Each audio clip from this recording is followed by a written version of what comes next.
So, That's a beautiful stuff there. Builder. Okay, are we on? I can start dancing. All right, hodl. Save. Builder.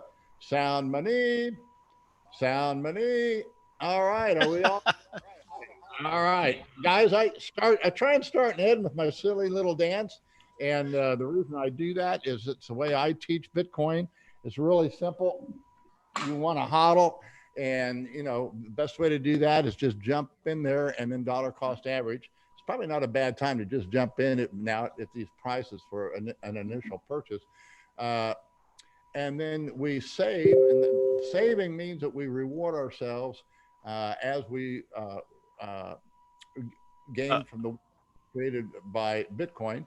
And then we build a is we put ourselves on the Bitcoin standard, and we create other new businesses. That's what really ugly old gold is all about. And that's why I have this website. I have a special guest Bitcoin Saturday night. We're having it early because Knut is in Sweden, and he's about 10 o'clock out there. Is that right? yeah, just after 10. All right. So it's really Saturday night for him. It's Saturday afternoon for us. But we wanted to kind of accommodate the European viewers too, because I do know that I have a lot of followers out over there. And so it's not too late for you guys. I want to just briefly mention when I first became acquainted with Knut, and I did an article on uh, Bitcoin is the standard on Medium, and it was, and I entitled it according to F.A. Hayek. And when I was researching for that article, I came across an article he had done on Medium, and it was called Bitcoin Maximalism is a Non Sequitur. And of course, as a philosophy minor and a student, I love philosophy and I studied logic. I I said, wow, said, that's great. That's exactly right. And I found that article and tweeted it to him, and he kind of, said, wow, well, thank you so much for referencing me. I've kind of given up on writing. And so I kind of hope I was the cat to start writing. And now I come back, and now you've got a great book that came out, which I didn't get around to it till lately. I did a nice review on it. And yeah, in fact, all right, Victor's here. Victor was the one that turned me on to it. And so hello. Now you've got another one. And you know what, Kurt?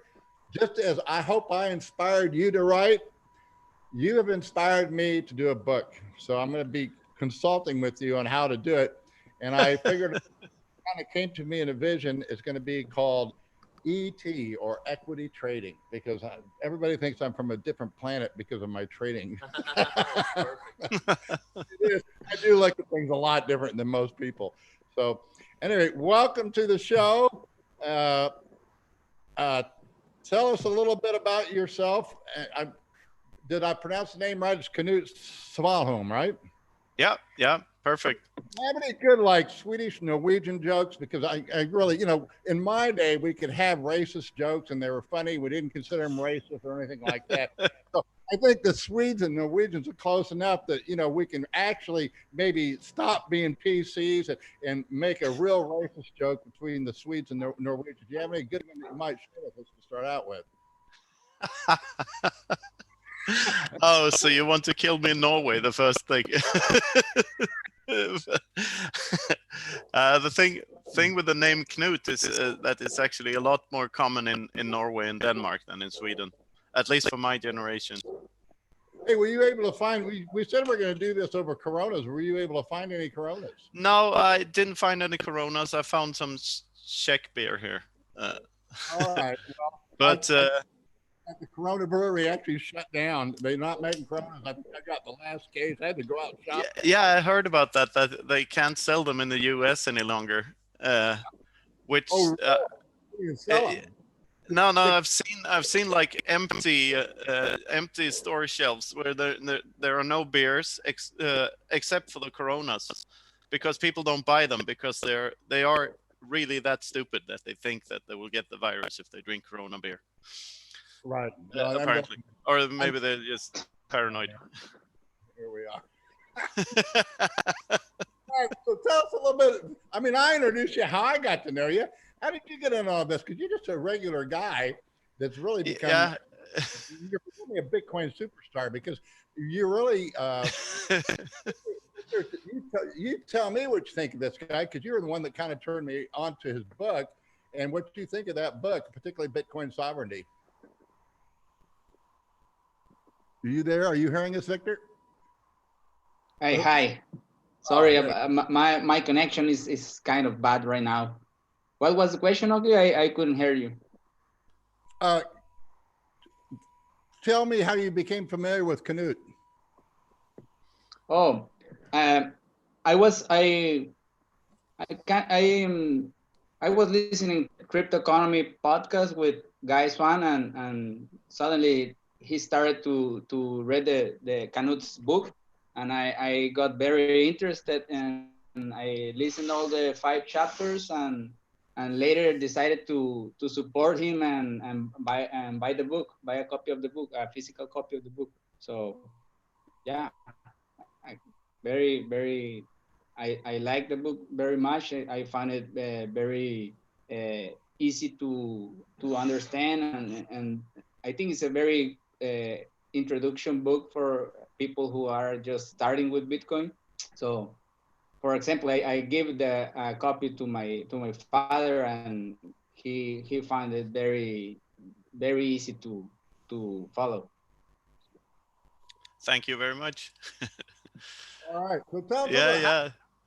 you started, how did, when, I guess the Bitcoin bit you when, 2013, from what I read? Tell us about your Bitcoin story. Yeah, I don't really know when it started myself. I can't really recall a specific starting point. Like, I sort of remember when I bought my first one or first fraction of of Bitcoin, but I can't really remember when I first heard about it. I mean, I've always been trying to keep up with the tech news and like nerdy things. Yeah, I don't remember when I first heard about it either. I remember my first purchase when I really got in and studied it out. It was like, you know, an epiphany, and I couldn't buy Bitcoin fast enough. It happened to be August. I bought my first Bitcoin under $100 and maxed out my credit card. Actually, I went negative on my account and my what is it? Check overdraft. Check overdraft. Good for you. So that's how I got. But I'd heard about it, you know, when it was trading under $1. You know, I just never said I was an old gold bug, and I was right down there in line with the Peter Schiff. You know, I said, this isn't going to work. You know, but I didn't really study it. So what was the feature that opened your mind? That started your imagination. That's a very good question. I got like, I guess I had been thinking about how a internet-based money would work before I encountered Bitcoin, but I just couldn't see a solution to the double spending problem, or like I couldn't imagine how such a system would work without a third party or someone monitoring the entire thing. And then this idea came along, and I got curious about it because, because of the narrative that was back then, that this is money that you can send to anyone basically for free, and it's out of the government's hands, and this fact that there could not ever be more than 21 million of them. And that struck a chord with me. Like, what is this? A money that is the supply will cap one day, and what does that mean? And I started thinking about it, and I couldn't stop. So I and at the time I was maybe some of you have heard my story before, but I was sailing around the world on a tall ship. I was the second officer and sometimes the chief officer of a tall ship with a with high school students on board, and we sailed from country to country. What is a tall ship? What is a tall ship? A tall ship is a really old ship with a lot of sails on it. I should have a picture of a tall ship somewhere, but like, let's see here if I can show you a tall ship. One of my sons or even my daughter on one. So it basically, it's students that are on there, and then you're actually teaching them a lot of things while they're sailing around the world. Is that correct? Yeah, and they're part of the crew. I mean, you need a lot of hands to manage a tall ship, like to sail a tall ship, because there are a lot of sails, like square sails, 5 on each mast, and 3 masts. Well, not on the mizzen, but on the other 2 masts. There are a lot of sails. What would you recommend? What would be a good age to do that for a child? Maybe in their somewhere in their teens, I guess. Yeah, and but this was a special. This is an actual high school class from Sweden, and they have a high school program which is the focus is on traveling and sailing, and they have like 2 months on board each year, and they sail around, and there are 5 such trips, like 2 months each every year. So and we sail like from Gothenburg in Sweden, and then down in Europe, and then sometimes we went into the Mediterranean, and then we crossed the Atlantic and sailed a bit in the Caribbean and up the US East Coast and back again, visiting the Azores on the way back, and you can do all that in 2 months. That seems like a no, not in 2 months. We did that in 10 months. So like 1 year, the first year of high school, they did the cross the Atlantic from east to west trip. Like that started in Spain and like to the Canary Islands and the Cabo Verde Islands, and then cross the Atlantic and a couple of islands in the West Indies, and then fly back home again. And then there's a new crew, and that's the third year of high school.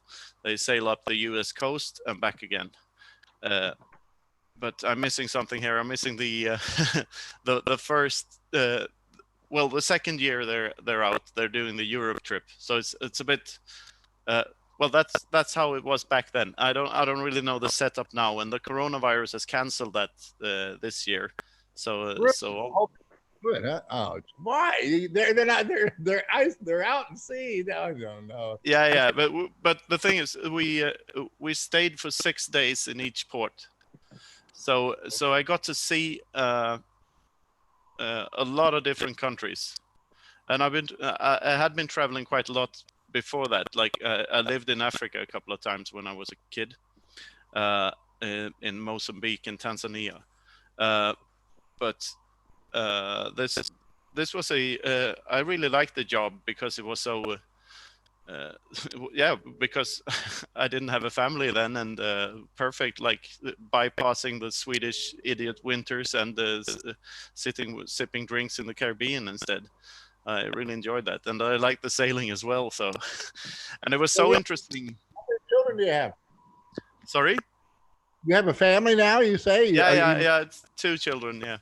Oh, well, great. Well, I've got 3 of them. So I got a grown family and my new family. So I believe in children. They make life worthwhile. Yes, they certainly do. And the thing is, once you get kids, you have no time anymore. So which is a paradox, because there's a paradox there somewhere, because that's anyway, this happened to me. That turned me more productive and more efficient at anything I did. I mean, I was a slacker before I had the kids, for sure, and I couldn't get anything done. Anyway, I haven't figured that at that point yet. To write a book on that, it might be a bestseller. Yeah. But anyway, I think these travels, I saw a lot of different political systems. Like for instance, we went to Cuba, to Havana, Cuba. Like I was there 3 or 4 times, I believe. And right after that, we went to Miami or Charleston, South Carolina, and to see the differences between those places and like and compare them to the places in Europe or the places in Africa or in South America. It's there are so many different ways of managing a country, and I seem to draw different conclusions about these places than the others on board did. I mean, there are a lot of romanticism about Cuba in Sweden. A lot of these old 70s left-winger types, they have a really romanticized view of what Cuba is. Sorry? And Che Guevara, and also. Yeah, he's a superhero. But I guess that is sort of, and when you cross the Atlantic, you have a lot of spare time on your hands, and you get to read a lot and think a lot and philosophize a lot. It's kind of like getting locked up for 11 years. Sorry, kind of like getting but you know. 11 years in prison, so I get it. Yeah, but it's sort of like a prison, but it's a prison with dolphins and mareel and a starry sky every night. So like it's a bit better, I guess. Each his own, whatever. Yeah. So, well, then this is a long story, but anyway, when I stopped doing that, I had to find another job because I've like wasted 8 years. Not building any career of any sort, doing this for 8 years.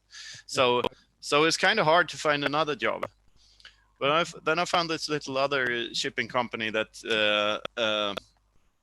runs CTVs, crew transfer vessels, to wind farms. And I started as a captain on one of those, as a skipper on one of those. And in the ocean, or in the North Sea. And in Denmark and in Germany, the Baltic Sea. So I was a captain there for a couple of years, and then I went to Shor. They announced they had a crew coordinator job, so I went to Shor and did that. Oh shit! Cheers. We'll probably get. Yeah, the thing is, Ugly, you won't get corona from that. You won't get corona. You won't catch corona from that, but you will catch Lyme disease. Oh, wow.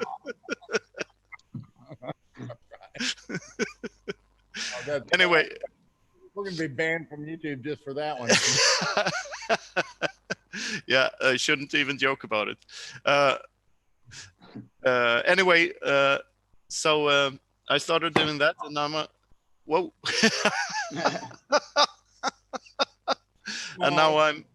Yeah, my corona just bubbled over. Talking, I'm gonna go get a paper towel.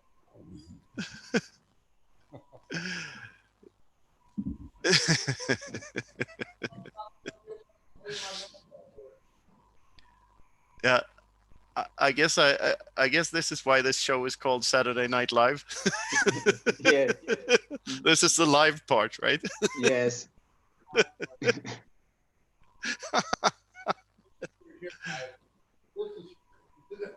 We buy the industrial roll.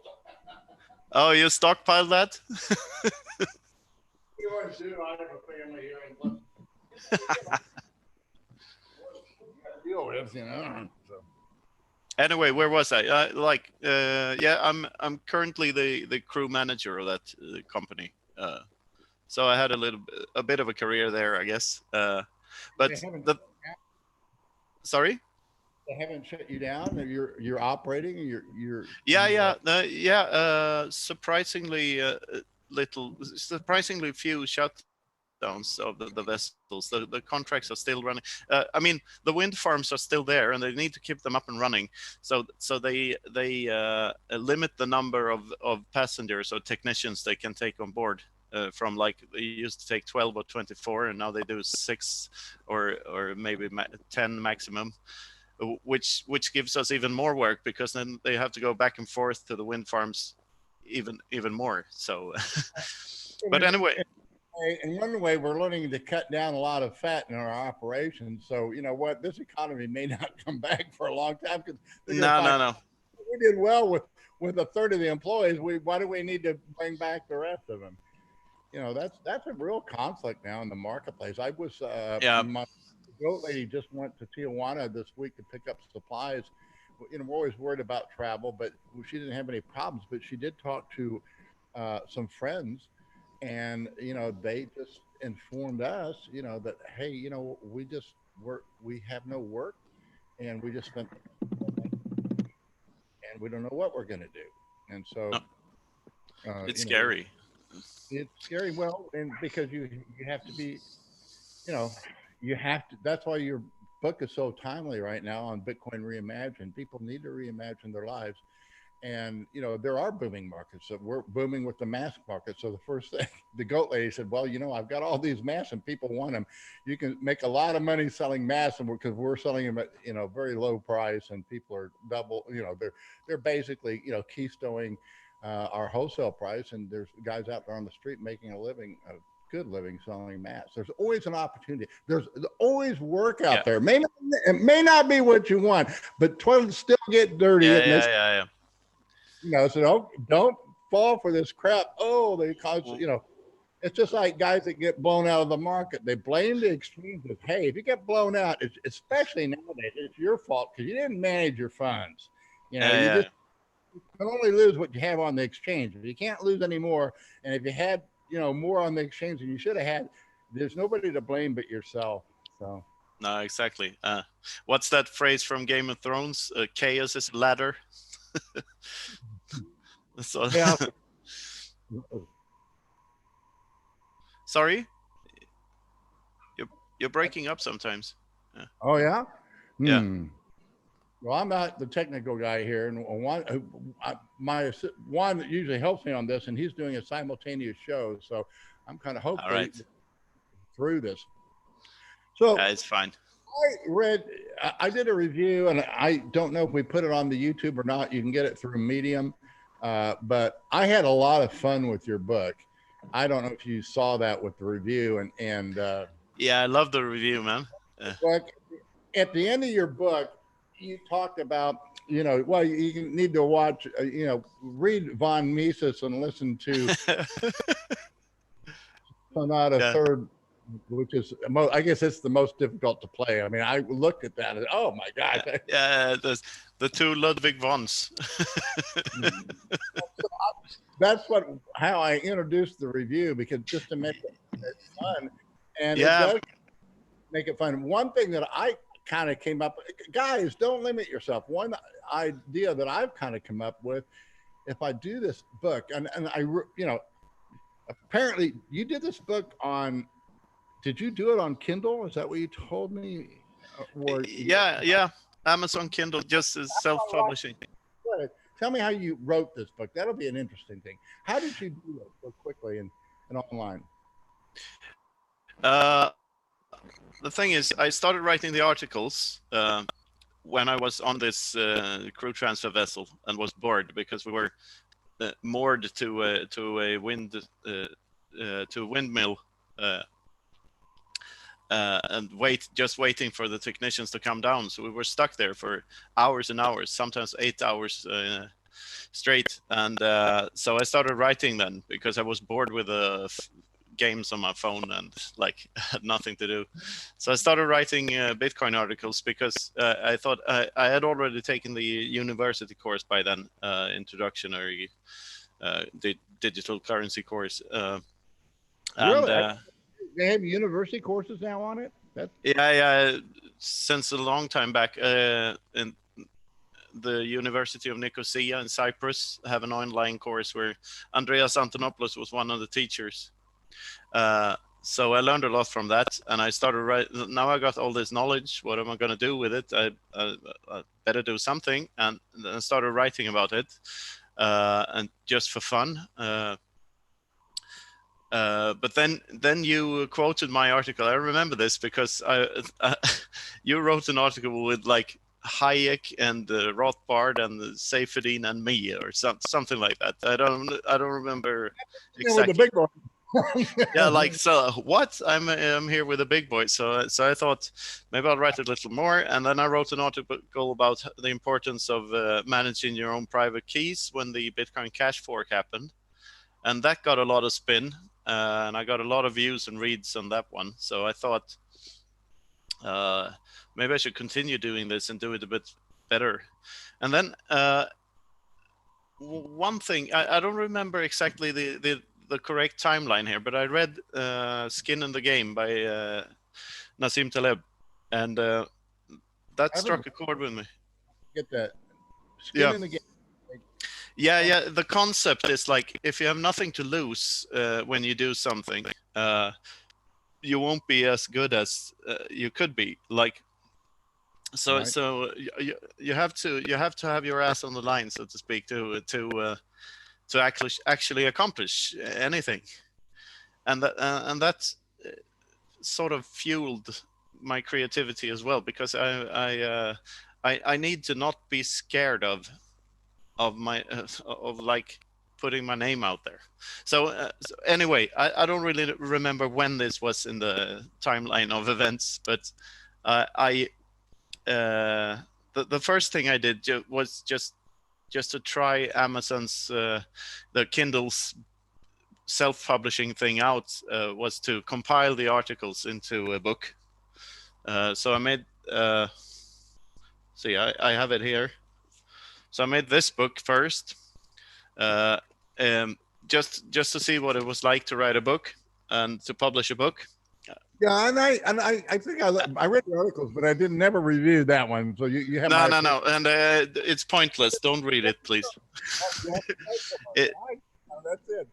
It's a prototype. So but then I had my name associated to that book, and I was a bit embarrassed of it. Like, this is not a proper Bitcoin book. This is just very random, and there's no coherent narrative or anything in it. So I decided I better put something real together, and I'll write my Bitcoin book now. And so I started writing whenever I had some time to spare. Like, I live on an island, so I have a 11-minute ferry ride every morning and every afternoon when I commute to work. So I wrote it on my phone on the ferry, like, just whenever I had the time. How does work is almost a complete mystery to me. I that's why I have to have people around me, because I lost 11 years in technology, and people, they really don't get it. I mean, I was up to snuff in like 1989, okay, and I have kind of picked up from there. But gee whiz, Anyway, I promised, but it was a New Year's resolution, actually.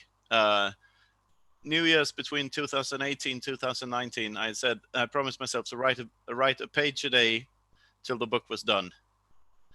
Or I think the resolution was to write every day for the entire year, so it would have been 365 pages long. But then when I got to around 100 pages, I felt sort of done with it, and like there's nothing more here.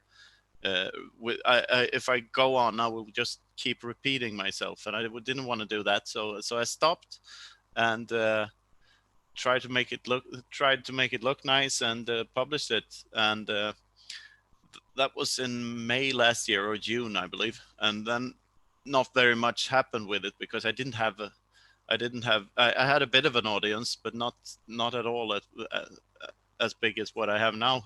So I went to Baltic Honey Badger, the conference in Riga, and I brought 50 books in as many that could fit in my bag.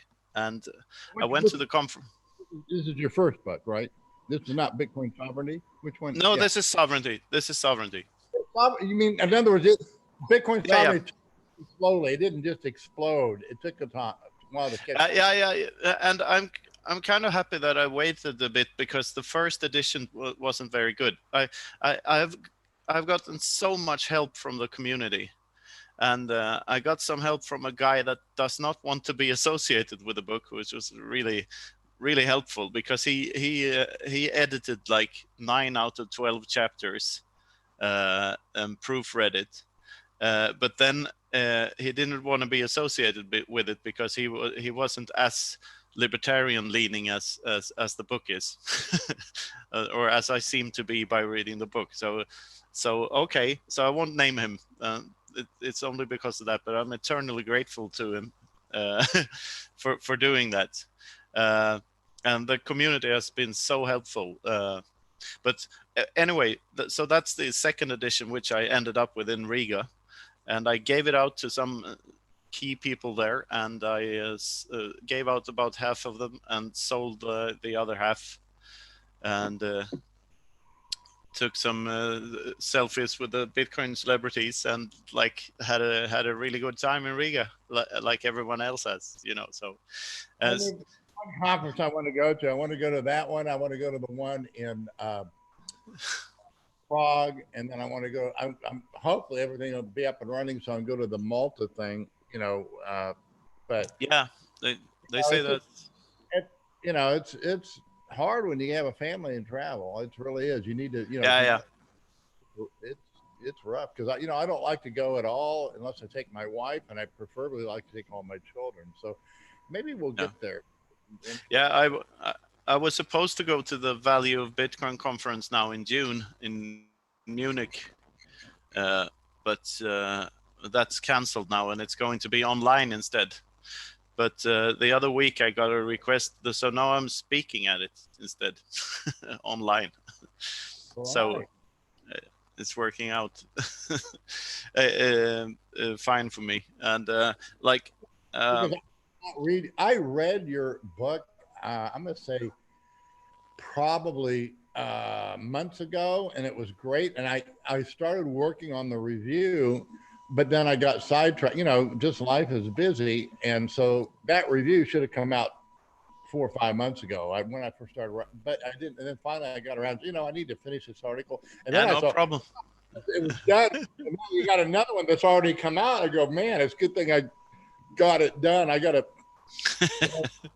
for your second book now. So I have to for it, and it's a good book because you've challenged me, and I talked to you because I didn't want to surprise you over the show. And you already mentioned Andre Antonopoulos, and one thing that I've kind of wanted to do is get a panel of people on Bitcoin dominance, because I know there's some real decent, honest people who believe, that their competing standards is the future. And I just, I think that it's not, that they really are missing the concept of what money is.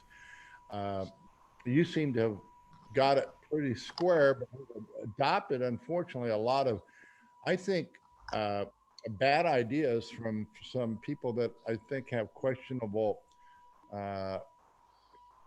maybe not credentials, but the way they're thinking. And particularly, I'm not a fan at all.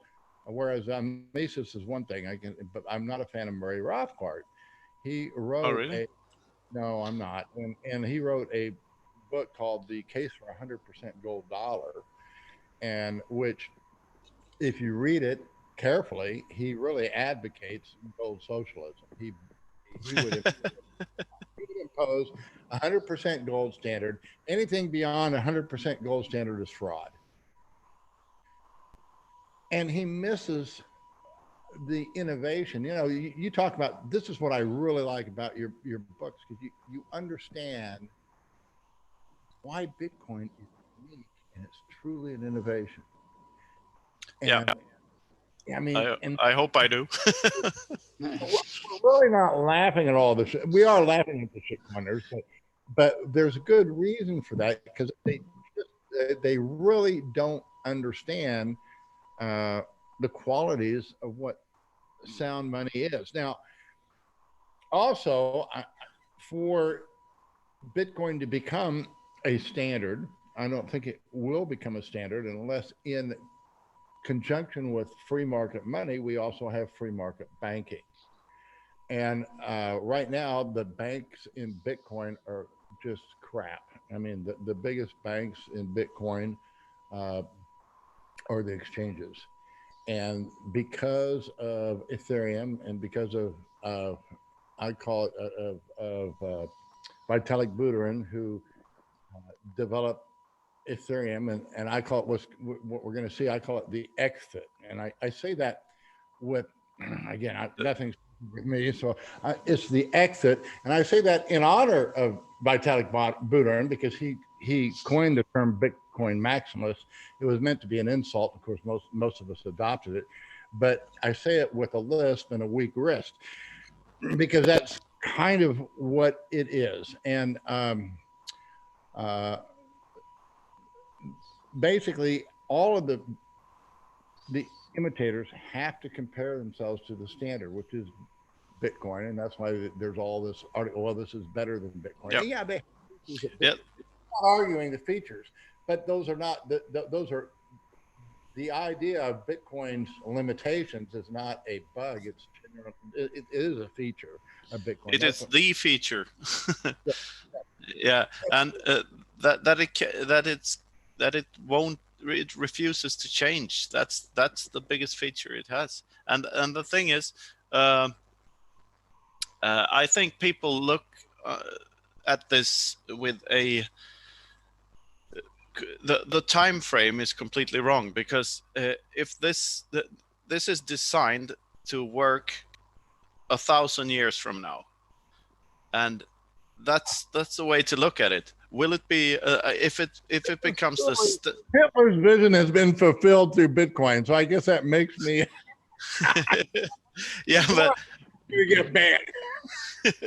Yeah, but the thing is the thing that people miss, I think that like you don't need, it doesn't need to become a monetary standard. It doesn't need to have a feature that some shitcoin has. It doesn't need to it doesn't need smart contracts. It doesn't need anything.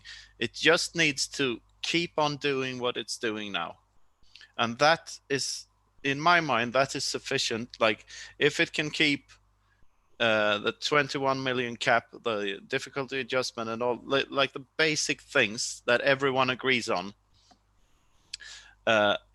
And there are so many Bitcoiners out there now, so even trivial things are extremely hard to change in it. Like a BIP that would be a BIP that would be good, basically good for everyone, will still be hard to implement since the consensus mechanisms make it so hard to agree on anything really. And this is the feature and not a bug at all. This is ironclad. So someone had a metaphor like it's like amber, as something getting stuck in amber with layer and layer of amber, and the more time that passes, the harder the amber gets around the mosquito that bit the dinosaur or whatever. Like I I kind of like that metaphor. And that way of looking at it, but the thing is, I think this absolute scarcity aspect of it, while being the best, the most important thing, I also think it's the hardest thing to explain why it's the most important thing. Like, I agree. It's very hard to put words, and it's very hard, and this is what I try to do, but I don't really believe I've succeeded in explaining it fully yet, and I believe no one has. Job, but it's and you know what? It's still, you still have the temptation to. I mean, I do all the time. I intellectually I listen to the people that I did a little Twitter back and forth with Tai Zen, who he's a big believer in. He calls it Bitcoin governance, but he defined it. So okay, I can accept it now. You defined your terms, and we can have a discussion now. Yeah. And I think we had a productive discussion on Twitter, and you know that's how we're going to make progress. And that's what I like about your book is you're not dogmatic and you're very open. You make it clear from the beginning to end that you're open to discussion and change, which you have to be. You just have to be. And yeah, and I want my point of view challenged. Like, yeah, that's what I that's the only way to get to learn things and to comprehend things better. Like, the whole you need thing. to. I mean, I do have a respect for Andre Antonopoulos. He wrote I haven't read his book on Ethereum, but and I do have respect for Simon Dixon, who definitely believes in in altcoins, and I have respect for Tai Zen. And so I'm open. I don't know how to do it. I would like maybe have a discussion group on Bitcoin dominance to see what their honest uh, opinions are. I'm sure we won't dissuade each other, but maybe we'll both pick up something. But I think the term Bitcoin dominance is also misleading because it implies that it's actually competing with something, which I don't believe it is. I believe it's its own thing, and it doesn't compete with the other coins or tokens. They're separate things. Like you can't compare the Mona Lisa to a poster of the Mona Lisa. The That's difficulty is that they all have to compare themselves to Bitcoin. That's where the conflict comes. I mean, basically. yeah, but that's the shit. That's not Bitcoin's problem. That's the shitcoin's problem, right? I agree. Yeah, they have to use the term better than Bitcoin. They have to adopt, what I call the standard. I kind of disagree with you too. Is that I think that Bitcoin will become the standard, and it will become the standard through necessity. Now, Yeah, how I did. that I didn't say I didn't. Let me see what I said. But I believe it can become the standard. I'm just not convinced that it will, and that even the term standard will apply any longer when everyone's using Bitcoin. Like, I don't think. I don't think every okay. I don't know if you read all of my articles, but I did a very thorough study of the gold standard, and when gold emerged as the standard at the end of the 19th century through the marketplace, through the free markets, essentially, it did so. It never was used. It actually diminished. It was never used as cash.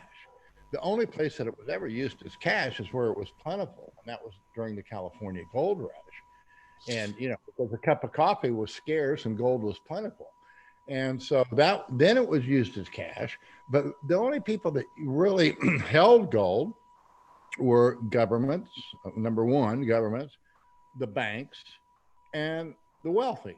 Now, if you're poor or middle class, you could own gold, and you can have a $20 gold piece. Or I think they made them as small as $5 or $10 gold piece. But there was really little reason to, because the entire economy was already on the gold standard, and so everything was already priced, in gold, and that's the difference. And the big innovation in the late 19th, like Bitcoin, okay, was the development of self-liquidating commercial paper. And that's why I have a real difficulty with Murray Rothbard, because, he wrote extensively about the case for 100% gold dollar. And when I reviewed that book way back in the 80s, probably, I called him a gold socialist.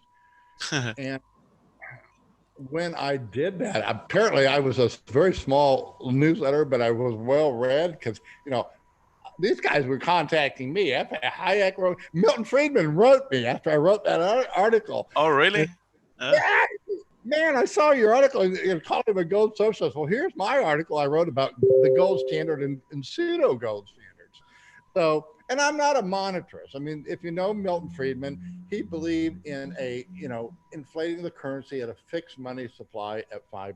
That's basically, keep it simple. That's what he believed in. And Yeah. so my mentor was E.C. Harwood, and he wrote The Lost Art of Commercial Banking, where he described the development, the innovation of its time, which was the self-liquidating. He didn't call it that, but most economists now would call it self-liquidating commercial paper, where you can actually create purchasing media. It's not ex nihilo, but you create a purchasing media for for producers, people that are producing wealth, and then you can loan them. Let's say you're having so many widgets that are coming to market, and you loan, depending upon, hey, if it's a new widget, well, we're only going to loan to 20 or 30% because there's a big risk. But if it's an established something that's selling it, they might loan 90% or 95%. But the point is, it basically, they were fully secured through a bill of lading or something else, where the underlying asset was in the hand of the bank. They would create, not out of nothing, but they would create purchasing media that represents the new goods coming into the marketplace, which I thought you outlined very perfectly in one part of your new book. But then you brought up this kind of old concept that I think it was bothering me, because Simon Dixon brought it up, and then you bring it up. I said, oh, and you know how ideas are built on one another. And so I kind of found the origin. I think, this comes from Murray Rothbard, I think. What idea was that? The idea that when you create money, that the interest is, you're creating more than can be paid back because of the interest. And I would agree with that if it doesn't represent new wealth coming into the marketplace. If it's not sound. I see where you're going. Yeah. So as long as it represents the new wealth, then that bank, yes, they're getting paid. Let's say they're taking, well, this would be saving as long, but they're creating, and they charge 3%, let's just say. That 3%, is it going to be redeemed into Bitcoin? Well, it could be. It's one of the things, but that 3% represents the new wealth that's created. So it can be. Yeah. New wealth, and that's what solves the problem. Yes. I have a couple of things on this. First of all, Milton Friedman himself explains this very well in the Free to Choose documentary from the 70s, when he's in an abandoned town from the gold rush era. I highly recommend to anyone. Milton Friedman. Watch that, and also watch Johan Norberg's follow-up to it, a Swedish economist who walks in Milton Friedman's footsteps and looks at what happened to all those places he visited. But anyway, he explains inflation that inflation is created in one place and one place only. This is quoted in the new book, by the way, like in Washington D.C. and by these printing presses here that are printing these bills. Yeah, as long as the goods and services around aren't expanding as fast as the new money, then inflation will happen, and it's bad, basically. A snowball effect. Yeah. But the thing is, when we're talking about, I'm trying to answer your the thought thread you had just before there with a gold standard. And it differs from a Bitcoin standard. And I wouldn't use the word standard and I wouldn't even use the word money to describe Bitcoin, because it's not a money, and it's not like the number the number of Bitcoin you have doesn't represent anything. It is the underlying asset, and this is something that this is also a concept that we haven't encountered before, because money or like a number attached to value in some, or attached to something it has always represented something else. Like it used to represent be redeemable for gold and represent a certain amount of gold, and now it represents like debt or like something thin air, whatever you may call it. But a Bitcoin doesn't do that. It's a completely different thing, and that's why I think that calling Bitcoin money is sort of degrading to Bitcoin, because money has been distorted so many times. Because why was money invented in the first place? This is what I'm interested in, like the prehistory of money and the really long-term point of view. Because what money is it's a tool for eliminating the mutual coincidence of wants. So like I have 3 ugly old goats and I want to exchange them for a cow. If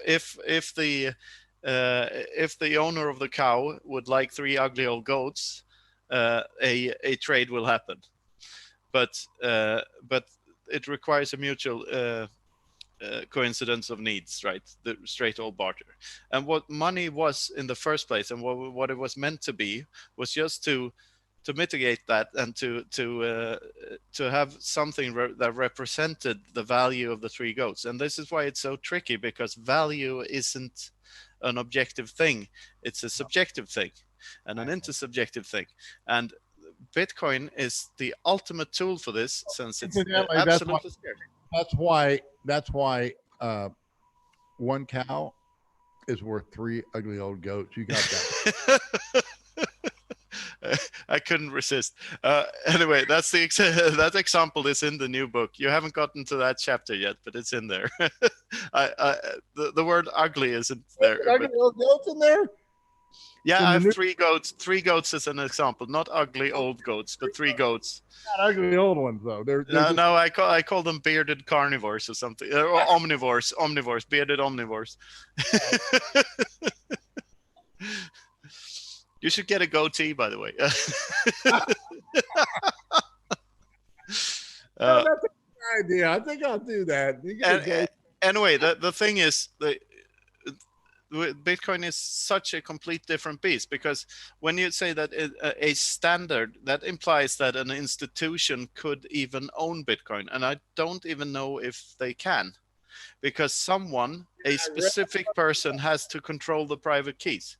So that is in the book as well.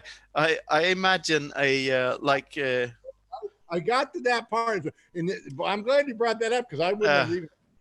You started me thinking is it even possible? So I never thought of that before. Yeah, it may not be possible. No, and this is also a mind-blowing aspect of it, because it turns everything we thought we knew about ownership on its head. Because when information can actually literally be valuable, that changes everything.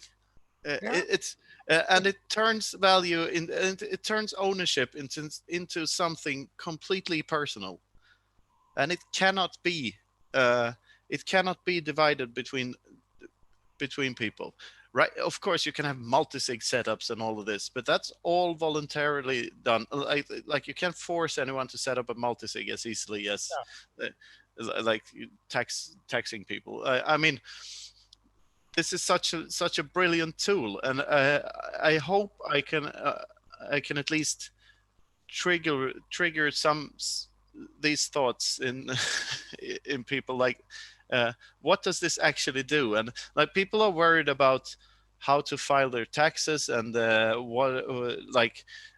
what its value is in dollars compared to some shitcoin, and if there will be a standard, or like, but the magnitude of this invention, or this discovery, as I call it, is so much bigger than that. This changes everything. I call it a construction, guys. If you haven't read my review, that was one of my critics. He calls it a discovery, and I call it a construction because we have a different view on science. Yeah. But the point with the discovery thing is like you can't discover America twice. Like people are flying every day. Right. Not right now, but they used to be flying every day across the Atlantic. But that doesn't make them Christopher Columbus, right? Reconstructed America. He did not discover it. It was already there. Yeah, it was already there. But so was Bitcoin. The math was already there. It's always been there. Right. So it took a while to discover it. And you know what discovered it? I mean, we can give a claim to Satoshi Nakamoto, but the real it would have happened anyway. It was the need that brought it about. We need Bitcoin. Yeah. I still would say that Satoshi discovered it. It was already there, but he discovered it. That's just like America. And that's why I like the word. But discovery is much more sexy than construct. So I agree with that. Yeah, but and the word discovery is important in the sense that it sort of kills the something can never replace Bitcoin argument, because like you can't replace a discovery with another discovery of the same thing. It's simply not possible. So the choice of words is there for a reason. It's just an imitator. So, but we're not going to go there. I think we're splitting hairs on that one. But more questions, please. You are really taking people's thoughts to a new edge, and that's where we have to be. We are the new frontier, and you are opening people's the idea of reimagining. How do you call your book? Bitcoin Independence Reimagined. Imagined, right? And so that's. I mean, look. We are independent, and we're thinking all the time. You're a great thinker, man. I mean, I really like where you're going, and I really like the way that you have. Yeah, I really like the way that you have an open dialogue, because I feel like, there's there's shitcoiners that are absolutely frauds. I actually care less about, but there are some that are out there that they at least they honestly believe what they believe, and those people are the ones that I have no problems accepting them for who and what they are. We may disagree, but I can still have a respect for where they're coming from. You said you actually took some university classes on, is it Bitcoin or cryptocurrencies or blockchain, and is it really worthwhile studying at the university to get those degrees? Give me your opinion. No, I didn't get any degrees. It was like an introductory course, and then I got a what do you call it?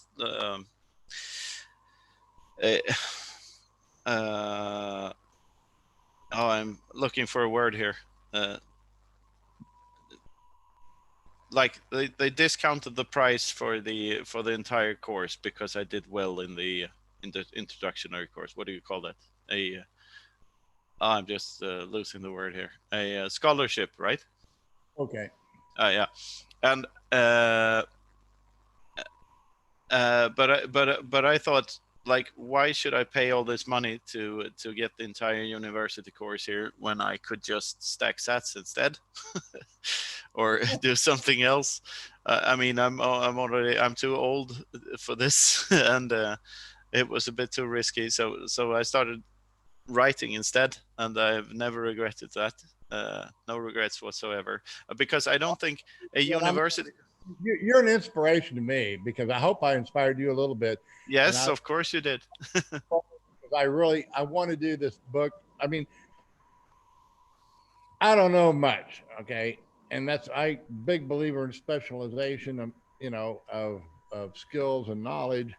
But what I do know, I'm pretty confident of what I know, and I do well, and so that's basically all I want to do is outline what I do know in my book, because I don't know so much more than I know. Yeah, no, but write about what you know or what. Magic to what I do. Everybody thinks it's some kind of magic, and there's just none. Just none. So Yeah, but if I have any tip for you, it's like, don't be afraid of letting your brain loose. Let it wander around and see what happens. It doesn't really matter if you believe it yourself or not.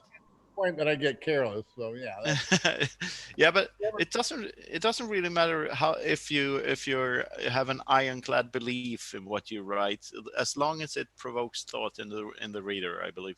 I agree, and that's what I teach is that there, I teach principles and not I'm not dogmatic because I don't that's why I don't I de-emphasize TA, which is technical analysis. I really don't. I think it's useful. I don't. People think, oh, you're no, I'm not. It's useful. You can be, but it's really that's not It that's shouldn't not be. the foundation of success in trading. That's really isn't, and it's really No, no. hard to understand that. It just really is.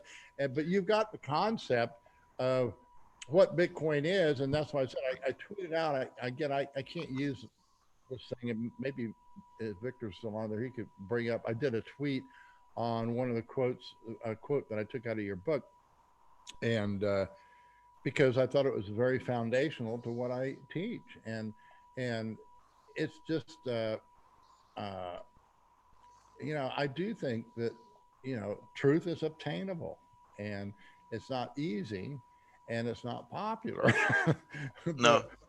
but we make progress in that regard. So Did you like the part about intersubjectivity, like objective reality, subjective thoughts, and intersubjective reality in the new book, in the beginning of it? you're way beyond my pay grade on that one. So I'm not sure what you mean. No, it's a philosophical thought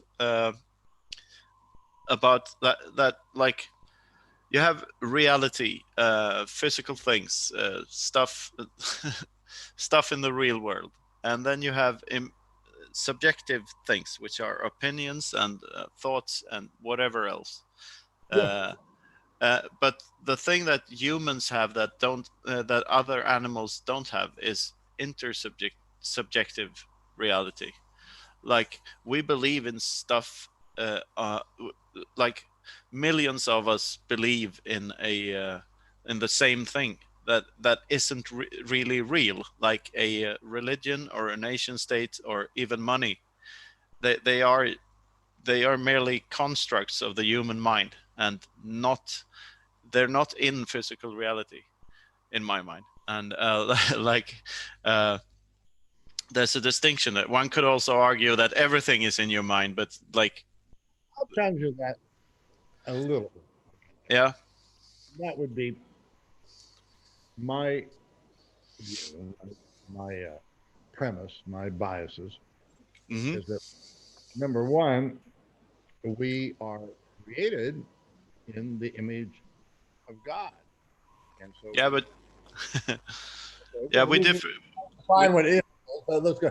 And then the second one is that in the beginning was the Word, and so the things that were actually spoken into existence, which is Yeah, but if you're a religious person, I guess we shouldn't even get into this discussion, because I have such a different view of that, because and I think it's hard to I think it's hard to grasp the idea of the like forget about religion then, and just think about the nation state and money.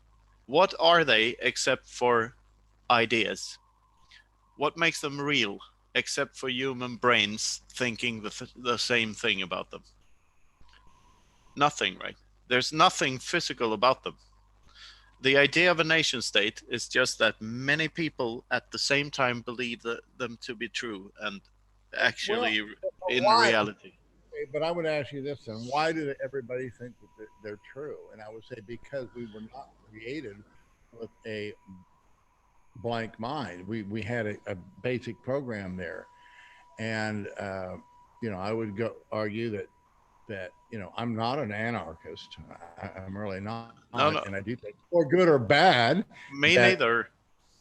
you know, that you know, uh, the Lord is in control, and you know, we had bad leaders. Yeah, yep, and he's in full. You know, but there's something much beyond our mere you know, view of things. You, We're, you, we're you, we're not created with a, you know, with a non-bias. We are created yeah, in yeah. We all have biases. We all have cognitive biases, definitely. and the beautiful thing is we're created with logos or logic of God. Yeah, yeah. But the thing is, I have to interrupt you there because I don't believe for a second that we are created. I No, refuse that word. I appreciate your honesty. Yeah. The thing Bitcoin does, in my mind, let me just express this, because the beautiful thing about the don't trust, verify approach that to what's uh, yeah, for lack of a better word, money is or should be. In Bitcoin, we refuse to trust anyone or anything but our own capabilities of verifying whether we believe that this hash that begins with X number of zeros represents a shit ton of work. 18 zeros is what you taught me. That was one of the beauties Yeah, of your. yeah. Like, one of the reasons I didn't read your articles, I thought it was going to be way beyond your book. I thought it would be way beyond my understanding, and I was so no, pleasantly surprised when it didn't have all these, you know, calculus equations. No, but yeah, but a hashing function isn't really that hard to understand. Like, if you see that many zeros in a row, and if you know anything about mathematics and like, you know that if that hash works out, if you work it out backwards and unlock it and find a Bitcoin block there, then you know that this thing, the work was actually carried out. You can verify it for yourself. And I believe that approach, that don't trust, verify approach, it can be applied to everything in life. If you can't verify it, you should be skeptic of it. And the more, like, of course you can't know everything, and you can't like execute every scientific experiment there is in your own home. Like, of course you have to have some trust in some people, but the mindset of don't trust but try to verify as much as you can, I think that's a very good starting point in life if you want to survive, basically. Like, if you want to understand the world around you, you shouldn't just buy stuff that people are trying to sell you. Like, verify and follow the money. That's another thing. Like, is this true, or am I just buying into this narrative because of someone else's agenda? Make any sense? Like, I like the don't trust, verify thought, and I think it applies to a lot more than Bitcoin. Just as I think that not your keys, not your Bitcoin applies to a lot of other things as well, because it has made me rethink the concept of ownership. What is true ownership? People have different concepts of ownership. Now, I live in Mexico now, and you know, the view of ownership down here is just different from the United States. I mean, it just really is. And you know, Where are you? I live in Mexico. I live in Mexico. Yeah, but where in Mexico? Ensenada. I'm about an hour and a half south of San Diego, Okay. on the border. Yeah. It's a cruise line stopping point. So they All right. that part of the economy has been hurt badly now. But yeah, where was I? About intersubjectivity and verify, don't trust, verify.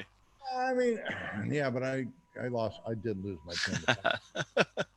But Sorry. Losing my train of thought, I am switching from the Coronas to the Coronitas. This is a Coronita. A Okay, coronita. What is a Coronita. coronita? Yeah, it's a little Corona. All They're right. small. Okay. I'll verify. Here is a Corona. Here's a Coronita. All right. Verified. A coronita. The Spanish language is beautiful in that sense. They just eat smaller things. We were talking about Mexico, so to give you a little, they just have a different view of property here. I mean, in Mexico, if it's not behind a wall and locked up, it's really not yours. And for example, the goat lady, my wife, we weren't living here, we're in another house, and she needed some dirt for I don't know, she's planting some plants or something. So she went about a block and a half away in the empty field and with a wheelbarrow and a shovel and filled up the wheelbarrow full of dirt, and brought the wheelbarrow back, left the shovel there, dumped the dirt, goes back, and the shovel's gone. Well, that's kind of, apparently you don't need the shovel, and I do. Okay, is that theft or is it carelessness on your part? Yeah. Yeah, but it's very interesting because there are so many. I think you can think of a nation state as the OS on your brain, like. Swedish is my OS and American is yours. And when you live in a different culture for a while or you visit it for a longer period of time, you notice things like this, that we have slightly different viewpoints on certain stuff, like ownership. Like here, it's I think it's even more like ownership here is like. We trust that the state will sort of sort it out if it doesn't work out for you or something like that. We're even further off on that scale, I think, though, if Mexico is on the far end. But what do you mean? Another that would not happen. You can take your wheelbarrow and shovel, leave your shovel, and you'll come back and your shovel will be there. Yeah. But I think here, like people seem to think that being on a steady payroll is like more important than owning stuff. They are quite happy to they quite happily borrow money over their heads to buy stuff. As long as they can get the equation to work with their monthly salary, and they don't really see the problem with that, and the problem of not owning your own stuff, because I grew up in a culture where like back in the 80s, no Swede had that much stuff or that much wealth for that. It was sort of close to the East Bloc, and right. had quite a bit of extreme socialism going on. And it wasn't until the late 80s and the beginning of the 90s when they opened things up that we actually got quite a bit wealthier. And of course we have the advantage of being a neighboring country to Norway, which has a shit ton of money. So, but I think these things are very interesting because language influences how we think as well. There's like some tribe in the Pacific, an island in the Pacific, where they speak a language in which they don't have left and right, but they speak in north, east, west, and south all the time, and they have an internal compass. Everyone who speaks that language knows where the different they know north at all times. Like they can be locked into a dark room and they still know where north is. and it's very fascinating because how culture influences how we think. We have a oh, what do you call it? Uh, store down here. It's a convenient. It's a mini mart that's throughout Mexico. It's called OXO, and I've always said, you know what? If you could just make a map of OXO, that's all you need to navigate Mexico because they're everywhere. And you say, well, you go anywhere in the country if you just can direct people through OXOs because they're kind of one of the that and taco stands are kind of the lifeblood of Mexico. You know, just incredible. You know, if you want to send money, it's easy to do through OXO, and it's like a 7-Eleven is what it is, but it's by far it probably has 80 or 85% of the market. So, all right. Yeah, I've been to Mexico, but to Yucatan. Yeah. Some places. A place called Progreso. Progreso, yeah. Where's that? Yeah, it's on the northeast coast, like okay. or on the north coast, but far east on the north. Okay, you really beautiful place. Yeah, I really. The town now, the major city down there is Merida. That's also a beautiful. Yeah. We went there too. Yeah, and I really enjoyed the food. Mexican food in Mexico is a completely different thing than Mexican food. What is labeled Mexican food over here. The diet down here, they're just absolutely fantastic with their food. Yeah. If you're not really good, you're not going to be in business long. The taco stands are very competitive. Yeah, I can imagine. And the cilantro and everything, and like the guacamole is so good. And one of the big things that they have is birria. It's kind of what people like to eat for breakfast. Most of the good birria places are just open from in the morning. They close maybe at noon or 1 or 2 o'clock. And believe it or not, the best birria is supposedly made out of goats, but it's very hard to find. Oh, a birria goat stand. So I mean, my acquired taste is beef. So did you know about that brand of coffee that has gone through a goat before they roast the beans? No. They let the goats eat the coffee beans, and it comes out the other side, and then they wash them off and roast them, and it's supposed to be delicious. I haven't tried it myself. Obviously, it has to be. I understand. I keep telling my family, don't flush my stools. They're probably worth something.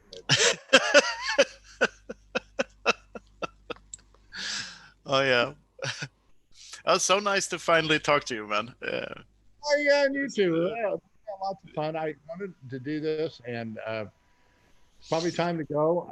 So, hey, you inspired me to do a book now. So I even came up with the title. It will be Equity Trading. Hopefully it's a new concept. I looked it up. I don't think anybody's got it. Probably somebody will grab the domain, but equity trade, and because that's really what I teach, and it's just different. Not that all the other things aren't useful, because they are, but looking forward to it. Like I say, I'm not on your level. I mean, I love to experiment in the economics, and I will review your new book, and then what are your thoughts so far? I think it's really good. I mean, I'm like I said, I'm glad that you brought up the idea of you brought up the idea that was really challenged me, and that is that when you create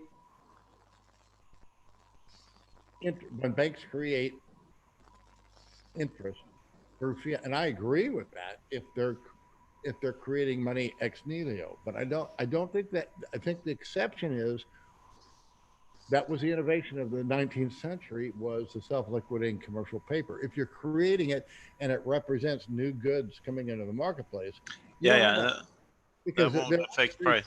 But it's there's not. something about that too. That like with Bitcoin, I have a theory in the book. Like if money is the cheapest thing there is to produce, if the money the the number representing value that you choose to use to measure the price of everything else, if that is the cheapest thing to produce in society, which it is right now, because you can just conjure up new money out of thin air, like the helicopter program you got there, and like uh, which is everywhere now. exactly. I prefer the term "get to the chopper" money. Hey, we're here you know, if you want to give me your thoughts on Lightning Network, I'd like to hear that. I love it. I'm using it all the time. Uh, I think it's a really, I mean, it's a technology is still in its infancy, so to speak, but it's really useful, and it's really Well, yeah, I I see it. I haven't And I had any problems with it. question is it necessary? I'm old. I got to go back here. But is it why is it necessary? You want me to keep on talking?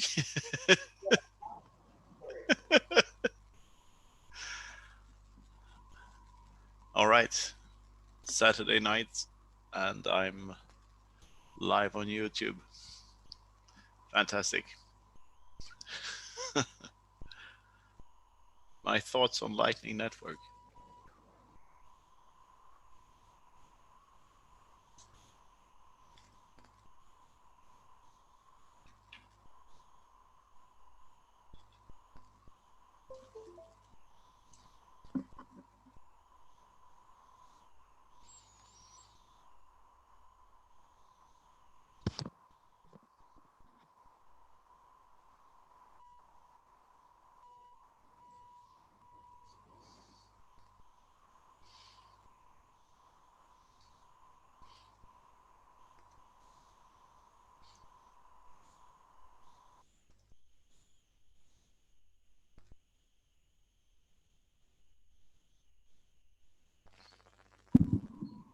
You there? Hello.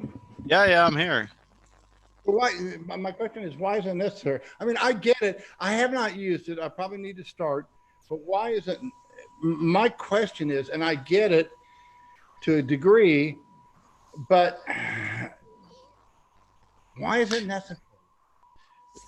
The first use case, it's to be able to, Huh? Yeah. Why do you need to? What are you using it for? You're using it. I'm not. I'm not saying that I won't. And I just theoretically, I'm having a really hard understanding. Why is it? I kind of view it as being Bitcoin coinage. That it's coinage.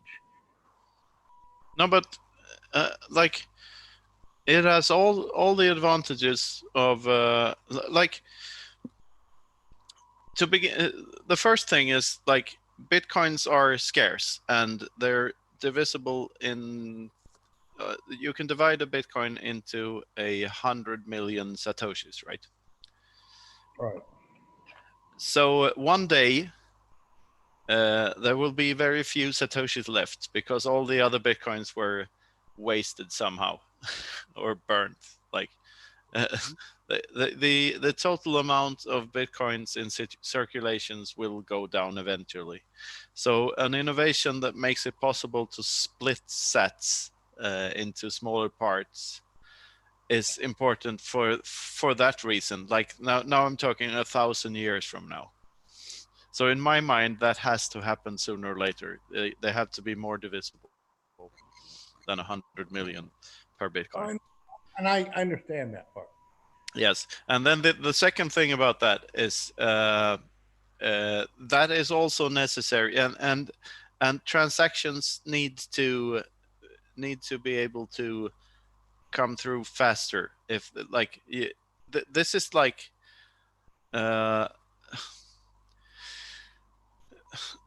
it's an innovation on top of Bitcoin because we need the speed in order to be able to stream money, for instance, or build value gates instead of logic gates or what we have now. Like we could stream money and we could program money into other things. Like we could do so much stuff that we can't do with either the legacy system or Bitcoin as it is, because you need the confirmations and everything. And with Lightning, you can pay instantly, and you can receive it instantly, and you can divide it up into smaller parts. So I think it's a great thing and a great innovation, and it doesn't like something built on top of Bitcoin that itself doesn't require a third party. It's a great tool and it's a great innovation. And I agree. Innovation. It's just that I see it more as a limited innovation in that it's like the best analogy I can use is it's like gold coinage. But my question is, okay, and I'm going to maybe throw a monkey wrench into all of your thought, but I'm an entrepreneur and I get Bitcoin. Don't trust, verify. It's the standard, and maybe you don't agree that it's the standard. I do think it's a standard, and it's the settling, and I don't see it needs to be anything more than a settling platform.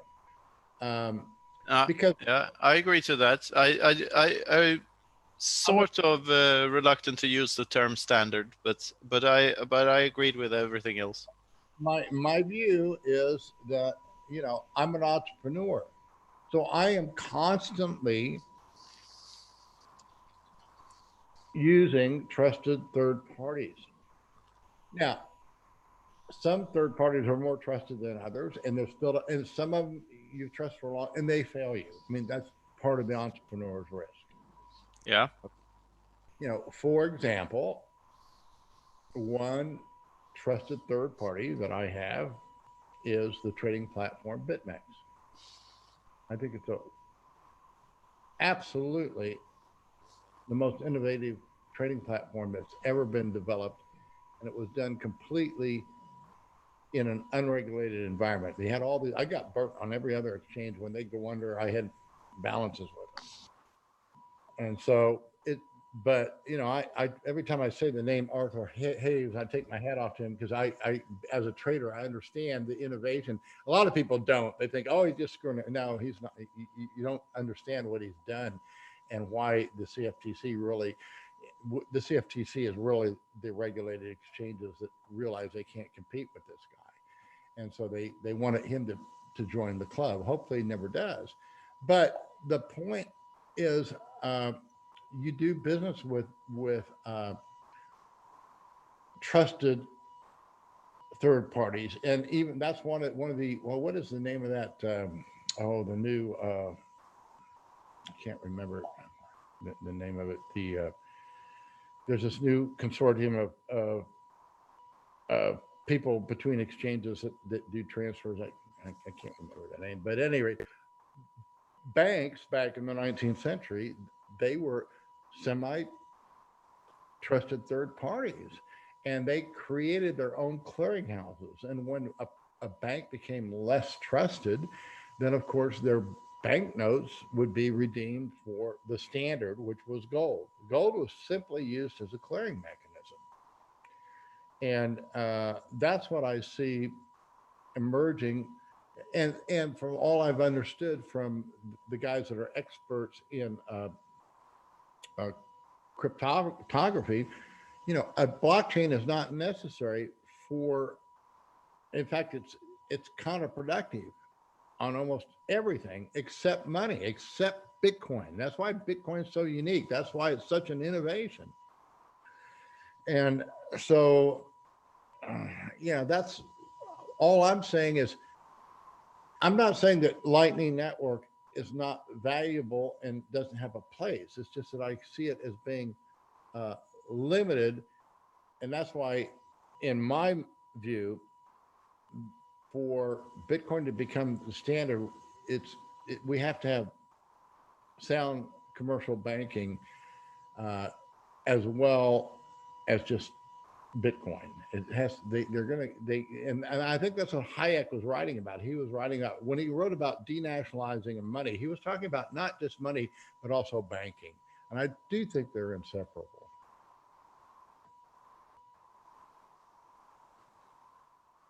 Oh, we lost you. Okay, I don't know. I lost you.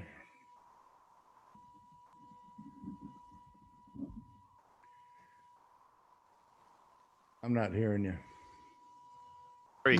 There I am, right? Yeah, now you're. All right. Sorry. Yeah, I didn't see the connection to the Lightning Network really, because the way I look at it is like, I agree totally that the settlement layer and the Bitcoin base layer, that's the important thing, and that's really, that's the thing that you can give to your grandchildren, and that's the long term, that's the really that's the thing. But what doesn't really exist in Bitcoin, and what all these other shitcoins are trying to do, is like make a payment platform somehow. And if you want to use Bitcoin for payments and to buy coffee, or to like in my case to sell books, or to buy a book from someone else at a conference or whatever, there is no smoother way of doing that than the Lightning Network. I mean, when I was in Riga, I sold books for we used bank transfers, we used regular physical cash, we used Bitcoin base layer transactions, and the Lightning Network was superior in every way, because you just scan a QR code and bip, and it's there. And right now, I know I'm not talking about a Bitcoin Lightning Network full node, which is the way you are supposed to do things, because you can't really bring that to a conference. But I see, like, so you have to trust the third party in the sense that you have to trust your wallet provider. But I believe over time the trustworthy wallet providers will emerge as the winners, and the less trustworthy ones will fade out. And I'm not debating that use case. Okay, it's just that. That is the use case. Let me go into where I'm at right now, and maybe this will uh, at least tell you where I'm coming from. Yeah. Um, the Goat Lady and I are now employing more people than we ever have because of what's going on. People are desperate. I mean, there are people that have literally lost their jobs. I mean, we have friends that people went and visited. They spent the last of their money on food, and they don't know what they're going to do next week. No, it's tragic. This is real. No, it's real. So yeah. I'm not diminishing that. By the same token, and the government, the factories have been forcibly shut down. We had a real hard problem getting registered. In fact, we never could do it. So we're not an official factory, but we're not unofficial. So we're under the radar. So what I thought we thought at the time was just, how do you do business in Mexico? Turned out to be a blessing. So we now have, even though they may not know anything about Bitcoin, where we had maybe 5 people working for us a month ago or 2 months ago, we have 5 or 10 times that working for us now. And they're, we are their lifeline. I mean, they come in and they work and they make masks. They get paid at the end of the day, every day. Yeah.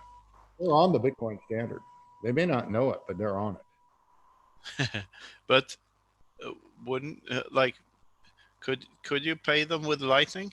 Would that be a viable option? I don't have to.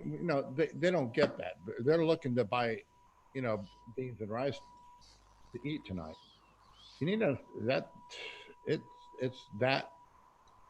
That's where most people's thinkings are. This is why this whole concept of banking the unbanked, I mocked it, because it's that's just somebody trying to sell something, altruistic ideas. Oh, you're gonna do. Most people don't have a bank account for a reason. Now, I know. Because they don't know how to manage one. And now there may be some that don't have a bank account because they're dealing drugs or something. That's different. But okay, but most people don't have a bank account for a reason. They don't, and that's the reason. You know, they because. So how do you bring them up to it? You have to do it one step at a time, and it takes a while. Yeah, but say for instance that. Let me do a thought experiment here and give you an example. Most of them have mobile phones, right? They So all so they all can they could hypothetically they could all download like Blue Wallet or whatever Lightning Network enabled Bitcoin wallet, yeah, you're right? right.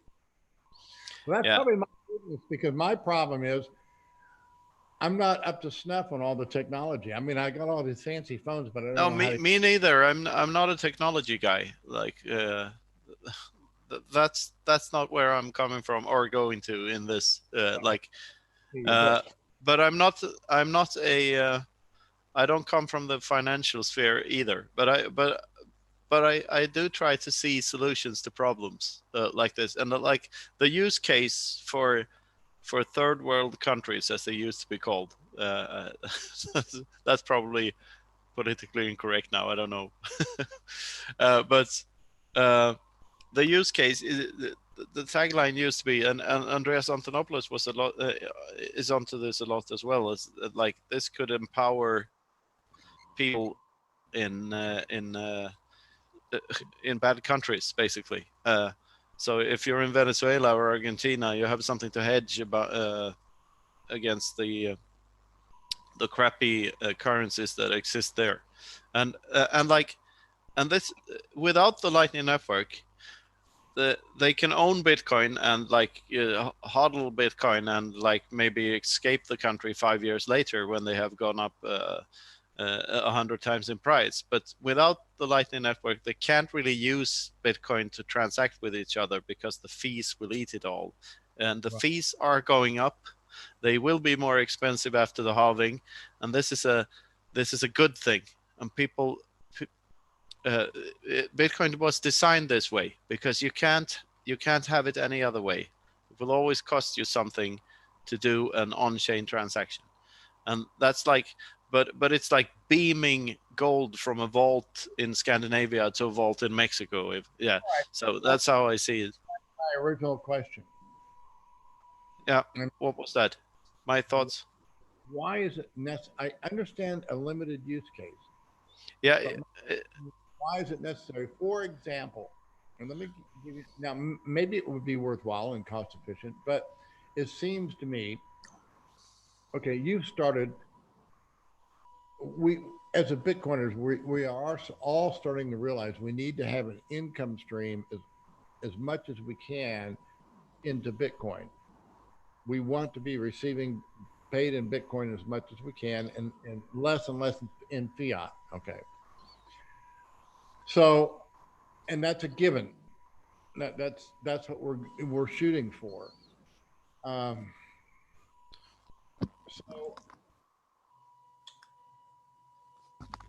Yeah, and okay, go ahead.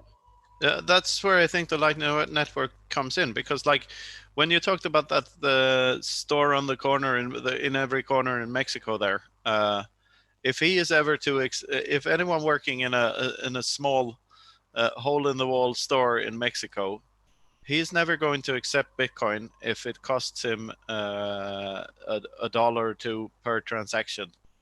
So no one will go in there and buy. No one buys coffee or chewing gum or whatever for Bitcoin because the transaction fees are too high in comparison to what the cost of a. I don't. Yeah, No, but with the Lightning Network, you enable that. And you can do all these things off chain, and you never really need to settle. It's your checkings accounts in Bitcoin basically, because you never really need to put them back on the blockchain. You can do this indefinitely with the Lightning Network and just send stuff back and forth between. You can build a whole economy. Like in Kenya, they started trading phone. They only had the pay what do you call them? Uh, phone time, like operating. I'm losing losing the words completely here, but like uh, trading.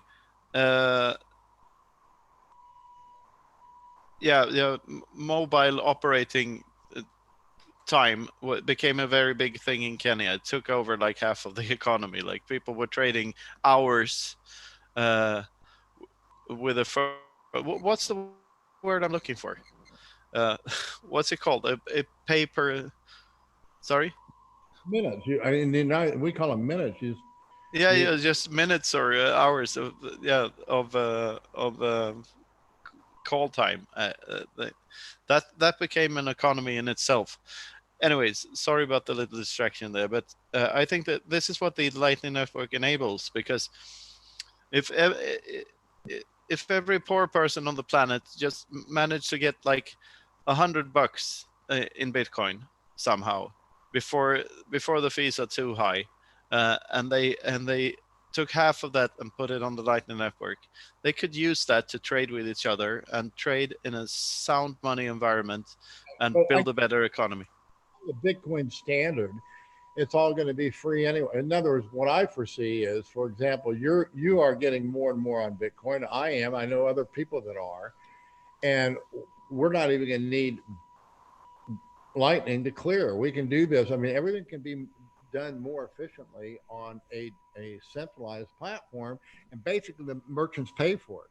In other words, all these people can do it with absolutely no cost, because as merchants, we're going to provide it for them. And so you mean that the alternative to the Lightning Network, in your point, is like third parties centralized merchant banking, in my view, and I might be wrong on this, but I see the value. But for me, Lightning's not worthwhile, and maybe it will be, but the only way to pay for things is on my credit cards, because I pay them off every month and I get a big reward.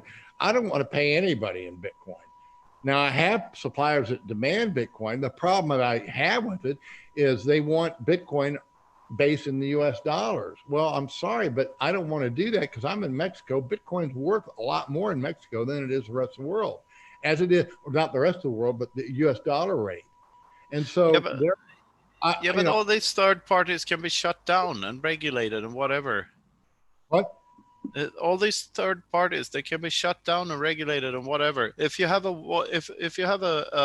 Lightning Network wallet, which is open source, anyone can run the software. It's okay. Here's I agree with you, but my argument is this: entrepreneurship is based on trusted third parties. I do business with people on a handshake or their word. In other words, as a settlement platform, I see Bitcoin. But as far as entrepreneurship, we learn to build business relationships and trust one another. Yeah, but if you're buying coffee, that's a good example. If you're buying coffee and you want to be able to buy coffee with Bitcoin, because you don't trust the economy. If you live in Venezuela, for instance, the coffee will, like a cup of coffee in Caracas 20 years ago. No, a cup of coffee now costs the same as an apartment in Caracas did 20 years ago in Venezuelan bolivars, because of the hyperinflation thing. And when money loses its value in half every day, that coffee becomes very much more expensive for every day that passes. So if you want to have some money or an income in a sound money system, and you don't want to pay the fees for if you're doing small transactions. Let me use an example that's current right now, and I forget the name of it, but there's a new card out there. My good friend Tone Vase promotes it, and there's nothing wrong with that, except to use the card, you're giving up Bitcoin priced in dollars, plus you're paying 2 or 3% transaction fees. Why would I would never, I might want that card for a backup in case American Express or MasterCard or Visa goes under and there's no. Yeah. That's tied to Visa. So they're still layered on Visa. There's no need for me to want that. Why would I want to use that when I can pay in dollars, not delay payment for 30 to 60 days, get a reward because I'm using the silly card? Oh, okay, but I still don't get the criticism of the Lightning Network. Why wouldn't you want to use the Lightning Network? I'm not, first of all, I'm not criticizing it. I'm very neutral.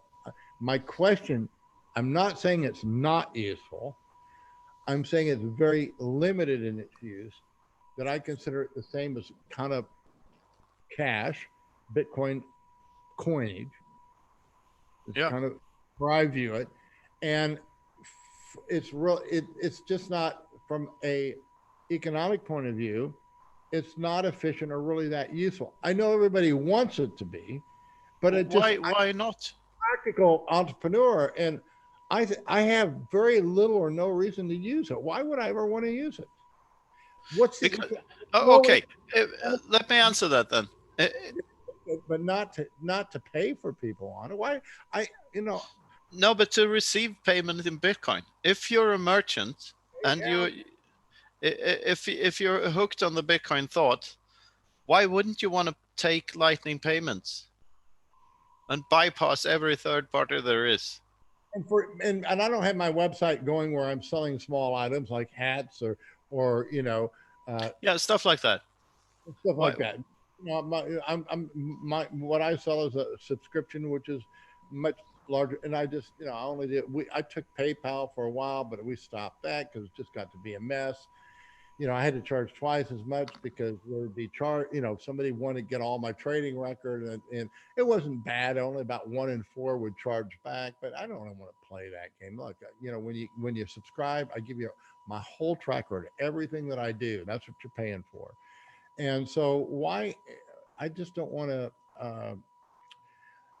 it might be because of my business model. And when I, hopefully we'll get our website up and going where we'll have smaller tickets, and we do it now, but these transactions are costing a penny anyway, just using, because when somebody wants to send me a payment, I don't care if I get it 24 hours or 48 hours from now.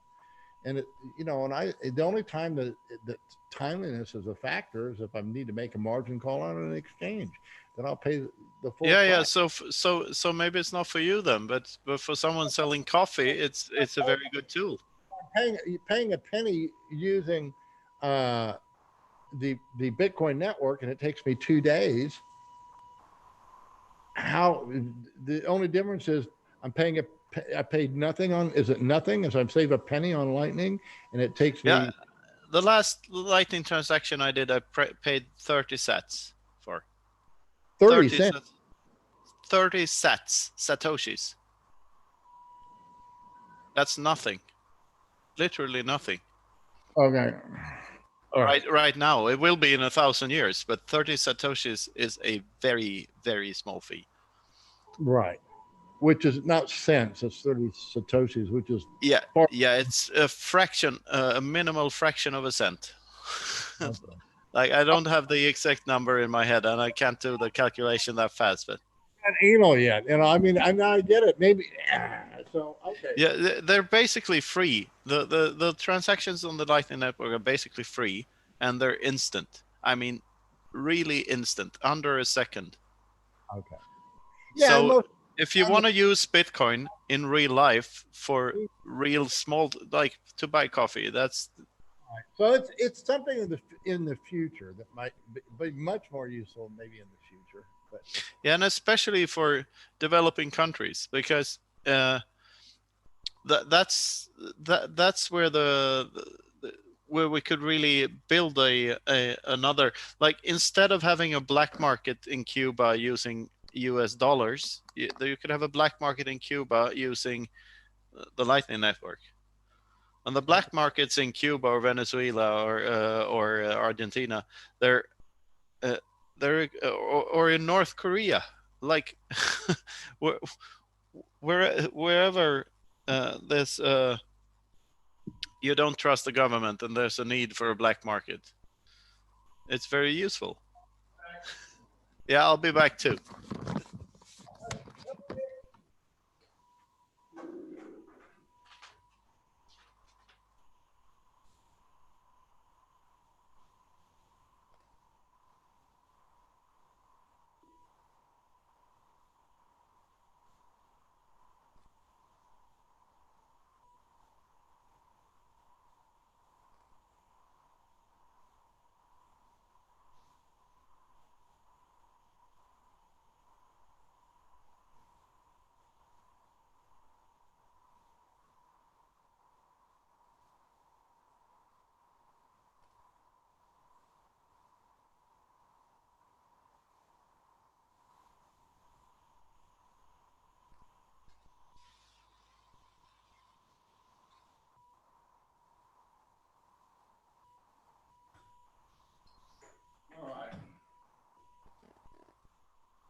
Okay, I'm back. And when you get old and ugly, it you have to you have to whiz regularly, particularly if you're drinking Coronas.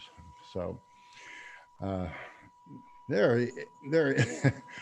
Well, good. We took simultaneously. Now this is you only live. You know, if this wasn't live, we could Proof of live. So, at any rate, well, it's getting late your time. You probably need to go to bed. I guess everybody else in your family is already asleep in bed. No, the wife and kids are out of the house, so I'm all by myself here. So I have all the time in the world. And I took a power nap not too long ago. So as long as you want to do this, I'm fine with it. I don't know. I don't have anybody monitoring our comments, but I'm enjoying this thoroughly because, you know, I really like having someone on where we can have a free discussion, and we don't have to agree on everything. We can have completely opposite views, and you know that's kind of rare. People just get all emotional and they react in all kinds of ways. Yeah, and the whole thing is this is a huge thing. It just really is. I mean, and that's what I really like about your work is you recognize the innovation. I think you're going to have a big influence on people. I think a lot of these people, there's a lot of good people in the shitcoin industry, and we have to, do our best to educate them because, particularly there's going to be a big market correction. They should read this. All right. That's my collection of Bitcoin books. Oh, so you read Mastering Ethereum? Have you read Mastering Ethereum or just? Of course not. Why would I? I was going to read it just so I can find out where he's coming from. I mean. Yeah, but then, yeah. But yeah, I mean, I have to overcome my prejudice and just force myself to read it.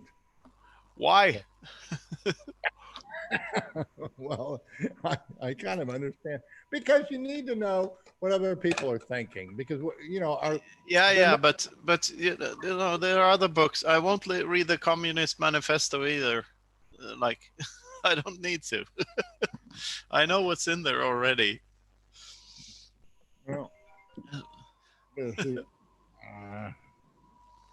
no, doesn't look important, so I'm not going to answer it. You know this guy? Is that HODLNet? That's HODLNet, right? He wrote. Yeah. He did. I'm so proud of that. So what is that? That's a fan or what is it? They were giving this out in Riga, and there was a sign saying, "Has anybody seen this cat? He's missing." because he wasn't at the conference. But they. Okay, so I'm not. He wrote your forward. I was going to ask. I guess that he wants to keep who he is. Yeah. I'm probably a follower and stuff. I'm just not big on this technology and Twitter and stuff. So I was gonna. That was one. I'm glad you brought him up. So tell me about HODLNet. He's a great guy. I was really fascinated about the. He got famous when he started the Lightning Network Trust Chain, right? Which was. I didn't know that. So this is why I need to see. I'm not a big.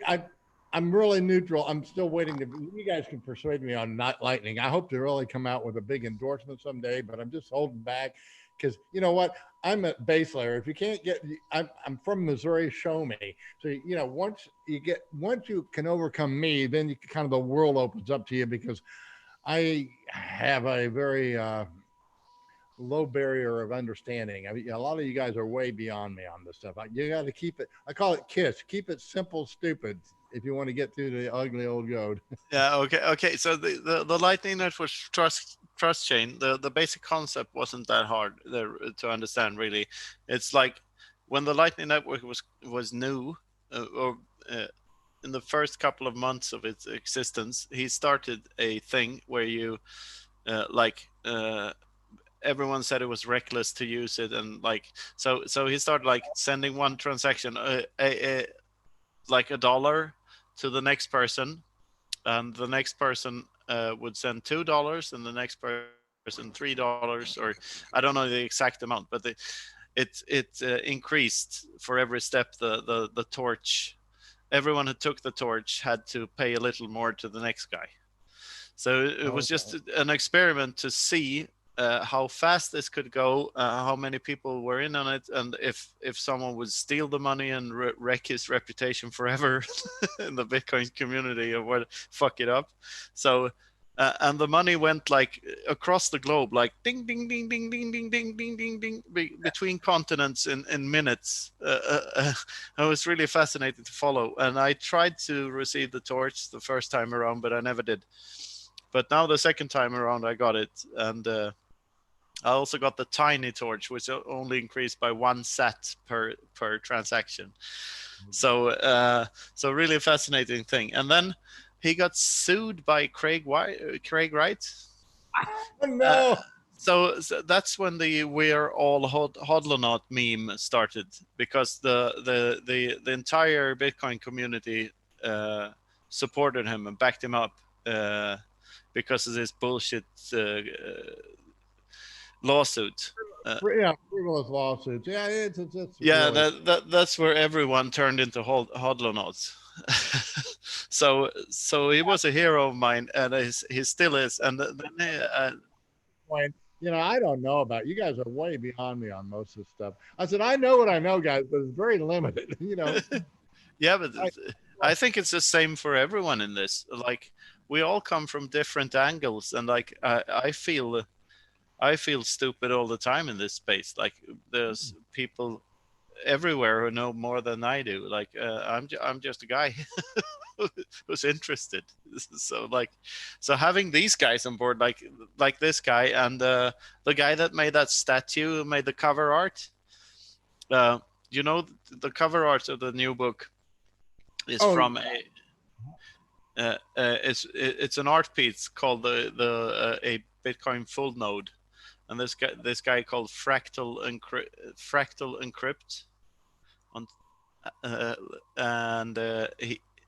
I saw this piece. It was from a art exhibition in Miami, where he sold this magnificent thing, the 3D printed huge statue of a Bitcoin full node,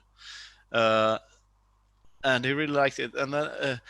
And there were some videos of it, and all of a sudden I noticed that the words "sovereignty through mathematics" were engraved into one of these circles around it.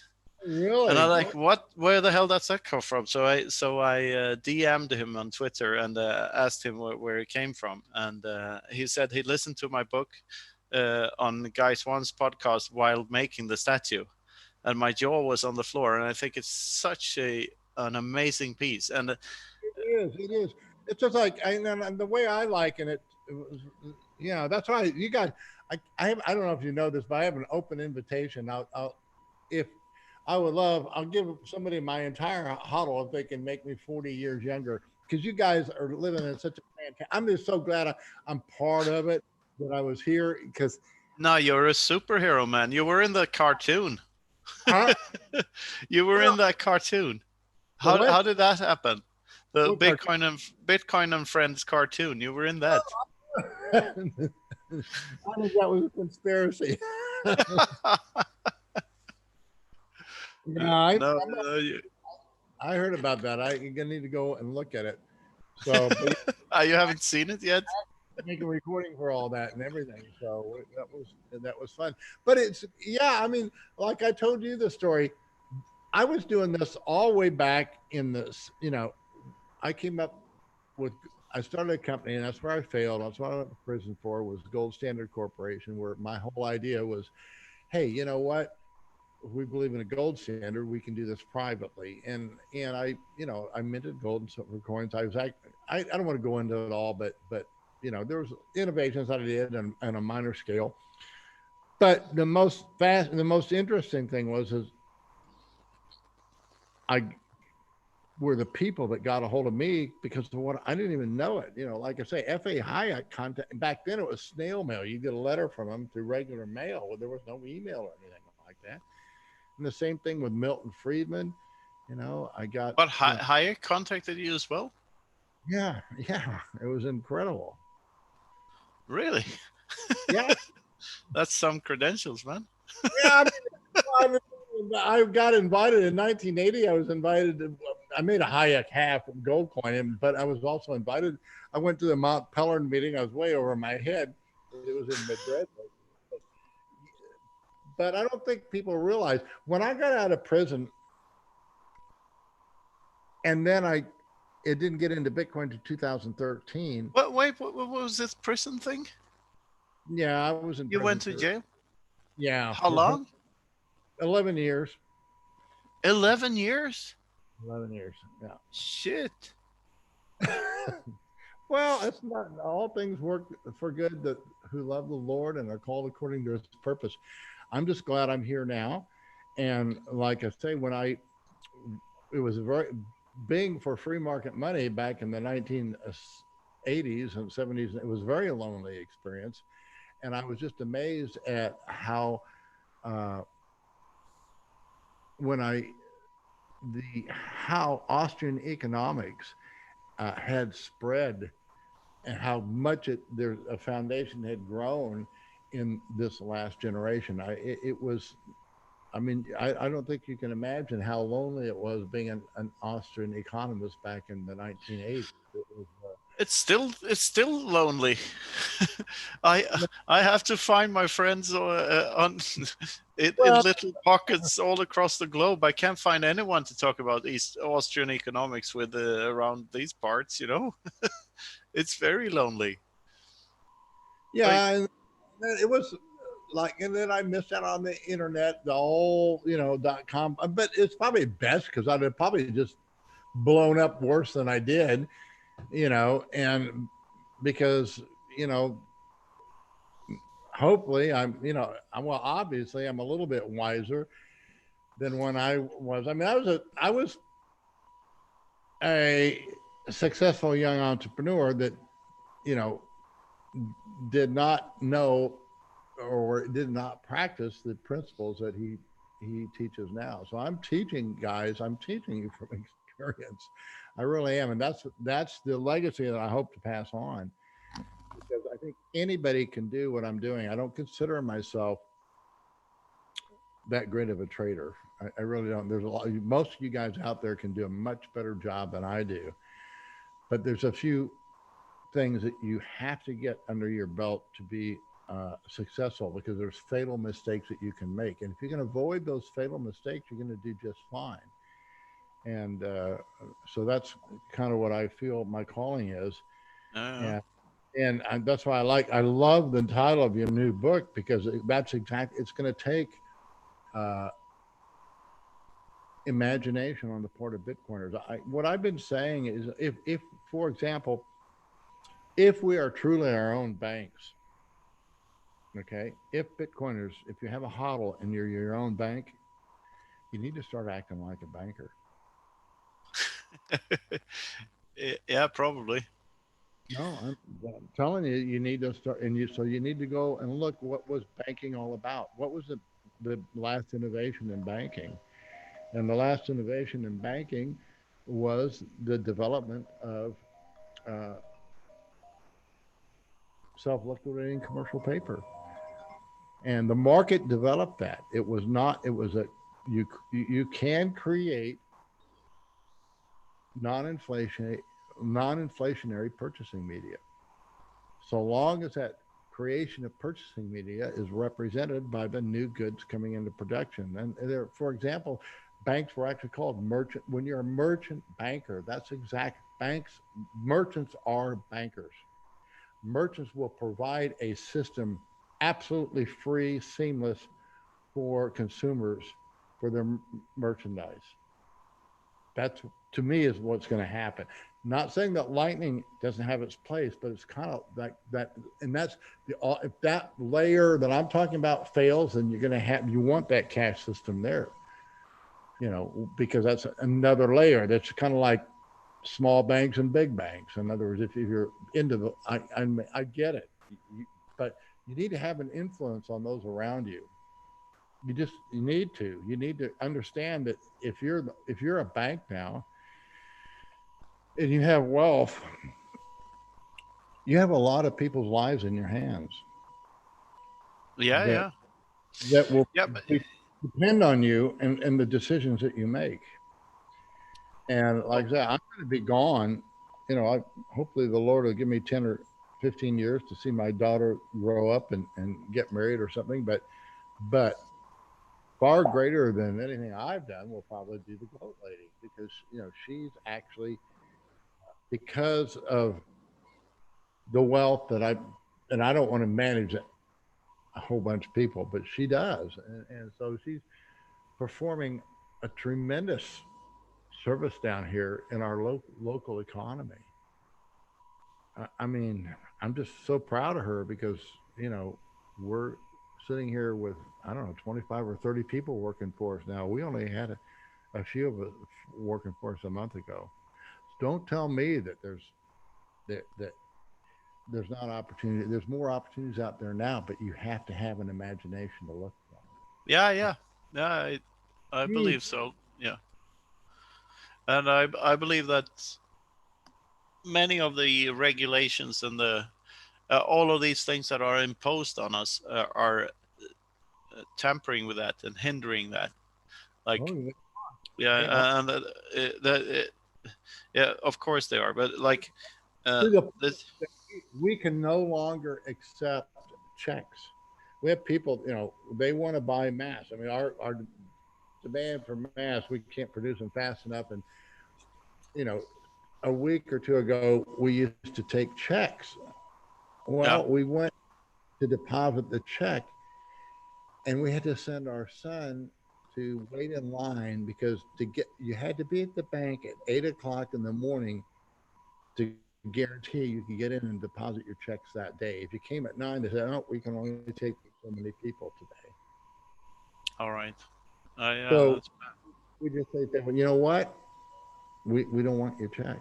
We can't take checks. You have to pay us cash. You have to send us a wire. They call it SPI here in Mexico, uh, and there's restrictions on that. But it's Yeah, just, but it's there's obstacles you have to overcome. And so one of the obstacles is we don't take checks anymore. We don't want them. the Lightning Network is a solution to that if everyone knew about it and like, I get that. I get that. But you know, the educational process is a slow one, as you well know. It just is. I mean, back yeah, in, I used to give away so many Bitcoin, and nobody really took advantage of it. I remember my accountant. I think I paid him 4.5 Bitcoin. A bill was $1,000, so I don't know.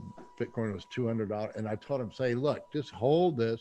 Forget I gave it to you." And shit, yeah, and so he called me 2000, 17 and when it's at 20,000. Oh, ugly. I'm so glad that, I listened to your advice. Yeah. Yeah, Now but that's part of the beauty of it, that it markets itself, because guys like me wouldn't exist if the price didn't go up the way it did because of the scarcity. Like it's so beautiful constructed, because I really believe it provides its own marketing by just being what it is, and this will go on, and I don't believe that there's a roof for like a level where the price will stabilize or something like that. I don't believe there is such like these things will be, bitcoins will be worth more and more the more time that passes, regardlessly. There is no end point. somebody asked me to look at the markets. I don't know if I'm smart enough to figure this out. Let me see if I can. Uh, Guys, let's see if I can just find the price, because I'm really not good at this technique. See if I do this. I look at it myself. I'm not going to screen share or anything.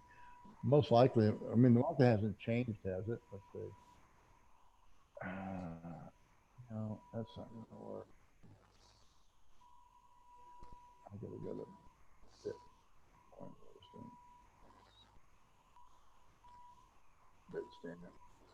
All right. No, nothing's changed, guys. I'll make a brief comment. How do I get out of this? Market hasn't changed at all. So let me just comment, guys.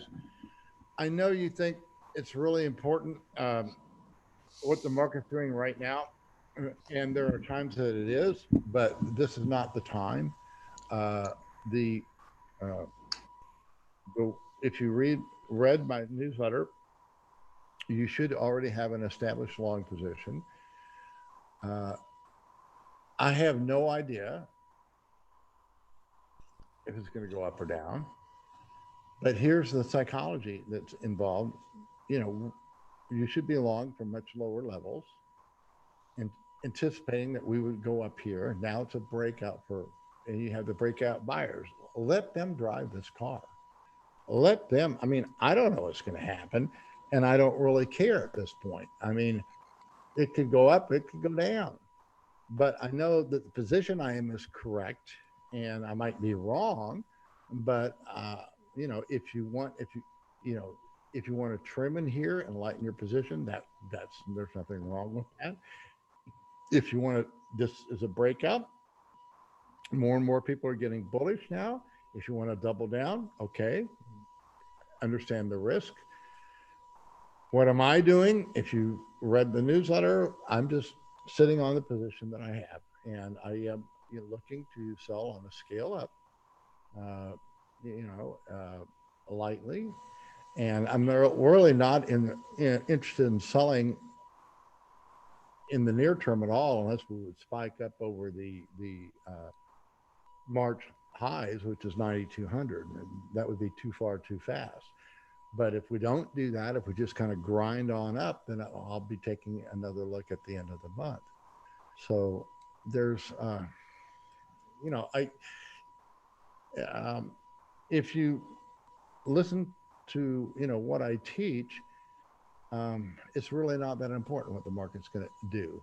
You want to be positioned so you can take advantage of for whatever it does. Okay, why should Bitcoin be compared to US dollars? Well, because the US dollars is the most common unit of account. I compare it all the time with the pesos, Mexican peso, because I live in Mexico. But yeah, my position on this market is, you know what? I'm in it correctly. I'm not doubling down. I was trying to at 71 and didn't. I bought 20,000 extra, but I didn't get what I wanted. If I had doubled down at 7,100, I would be liquidating all that now, and just trimming to that degree. But look, you can make a case either way. I outlined today, there's people that are desperate right now. I mean, that they've lost their jobs. They have no, they don't have what, when Knut is talking about, uh, what do you call the title of your book? Imagine Bitcoin. Independence Reimagined. Independence Reimagined. That title is appropriately used for Bitcoin, but it can be used for without Bitcoin. And those people that are without Bitcoin that don't understand Bitcoin, before they can understand Bitcoin, they need to reimagine independence without Bitcoin. Because then when they see Bitcoin, it will open up a bigger world and opportunity for them. So that's what I would say. If I don't know where you guys are at, if you lost your jobs, what am I going to do? How am I going to survive? I guarantee you there's huge opportunities out there. I don't know all of them, but you can find them. You know, we've done nothing but grow exponentially from this thing because we're making mass. If you want to sell mass down here, you can make a decent living. You know, we're selling them for you know, I don't know what she's selling. We were at 5 pesos. Something now she's got. I should have bring some of my designer masks. She's got these. She's got one with the virus on it. She's got one big. Next time I do a show, I'll bring some of the masks. But you know, there's opportunities out there. There just is, and Bitcoin is just another opportunity. You want to be on Bitcoin because that's the big opportunity in the future. Because as you can, while everybody else is on their knees and what am I going to, how am I going to buy groceries tomorrow? We're providing people income so they don't have that problem. Okay. They're taken care of. Now the government can come in and shut us down if they want, but you know what? We're not doing anything illegal. It's kind of a gray area, but we're registered with everything, but we weren't, you know, the bureaucracy kept us from getting fully registered. So we're not under orders not to operate. Whereas an established company, they literally are, and they follow the orders and shut down. It's a very topsy-turvy market right now. And, you know, whether Bitcoin can, I haven't ruled out $1,000 Bitcoin. You know, how many people are out of jobs? We don't know what's going to happen here. One book that I haven't read yet that I want to read is Hyperwave, because I really want to find out, is the stock market, I mean, from my little study of Hyperwave, it seems like the stock market has definitely turned downwards and that we're ended. We're not going to recover. But the problem we have with that is we're in an inflationary scenario where is a dollar even measuring in dollars, is it going to be even meaningful? And I don't think it, you know, I think it's very much questionable whether that's even going to be. Bitcoin is going to be more and more the standard of value. All right. How are you doing? We're doing fine. Yeah. So people want to know about the market, so I talked about it briefly, and we've been going on for 2 hours. This is Juan Galt. Put your picture in there. Yeah, let's move the camera a little bit. We were doing 2 different shows at the same time. 2 different shows. Oh yeah, that's right. You're on a show or something. Yeah, I was just on VR chat. Hi. I don't know if you familiar with him or not, Knut, but what's his name again? Juan Galt. Hi, Juan. How are you doing, Knut? It's from, I'm doing fine. Shrug. It's from Atlas Shrugged. Okay. The Ayn Rand book. Oh, yeah. Okay. I haven't read it yet. I will, though. No. At any rate.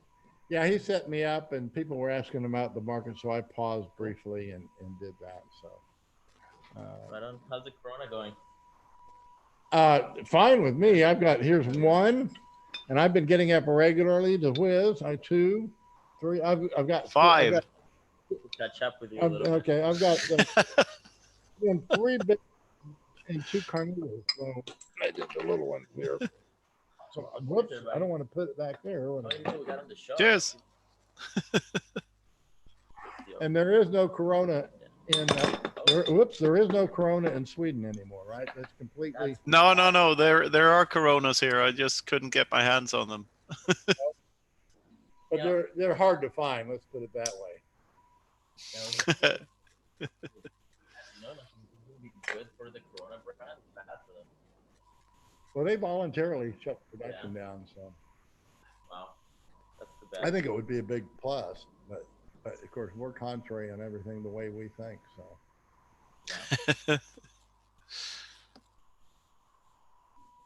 all right. All right. Well, we have a good discussion. We've covered it all. I mean, unless you have something else you want to do, I really appreciate you coming on.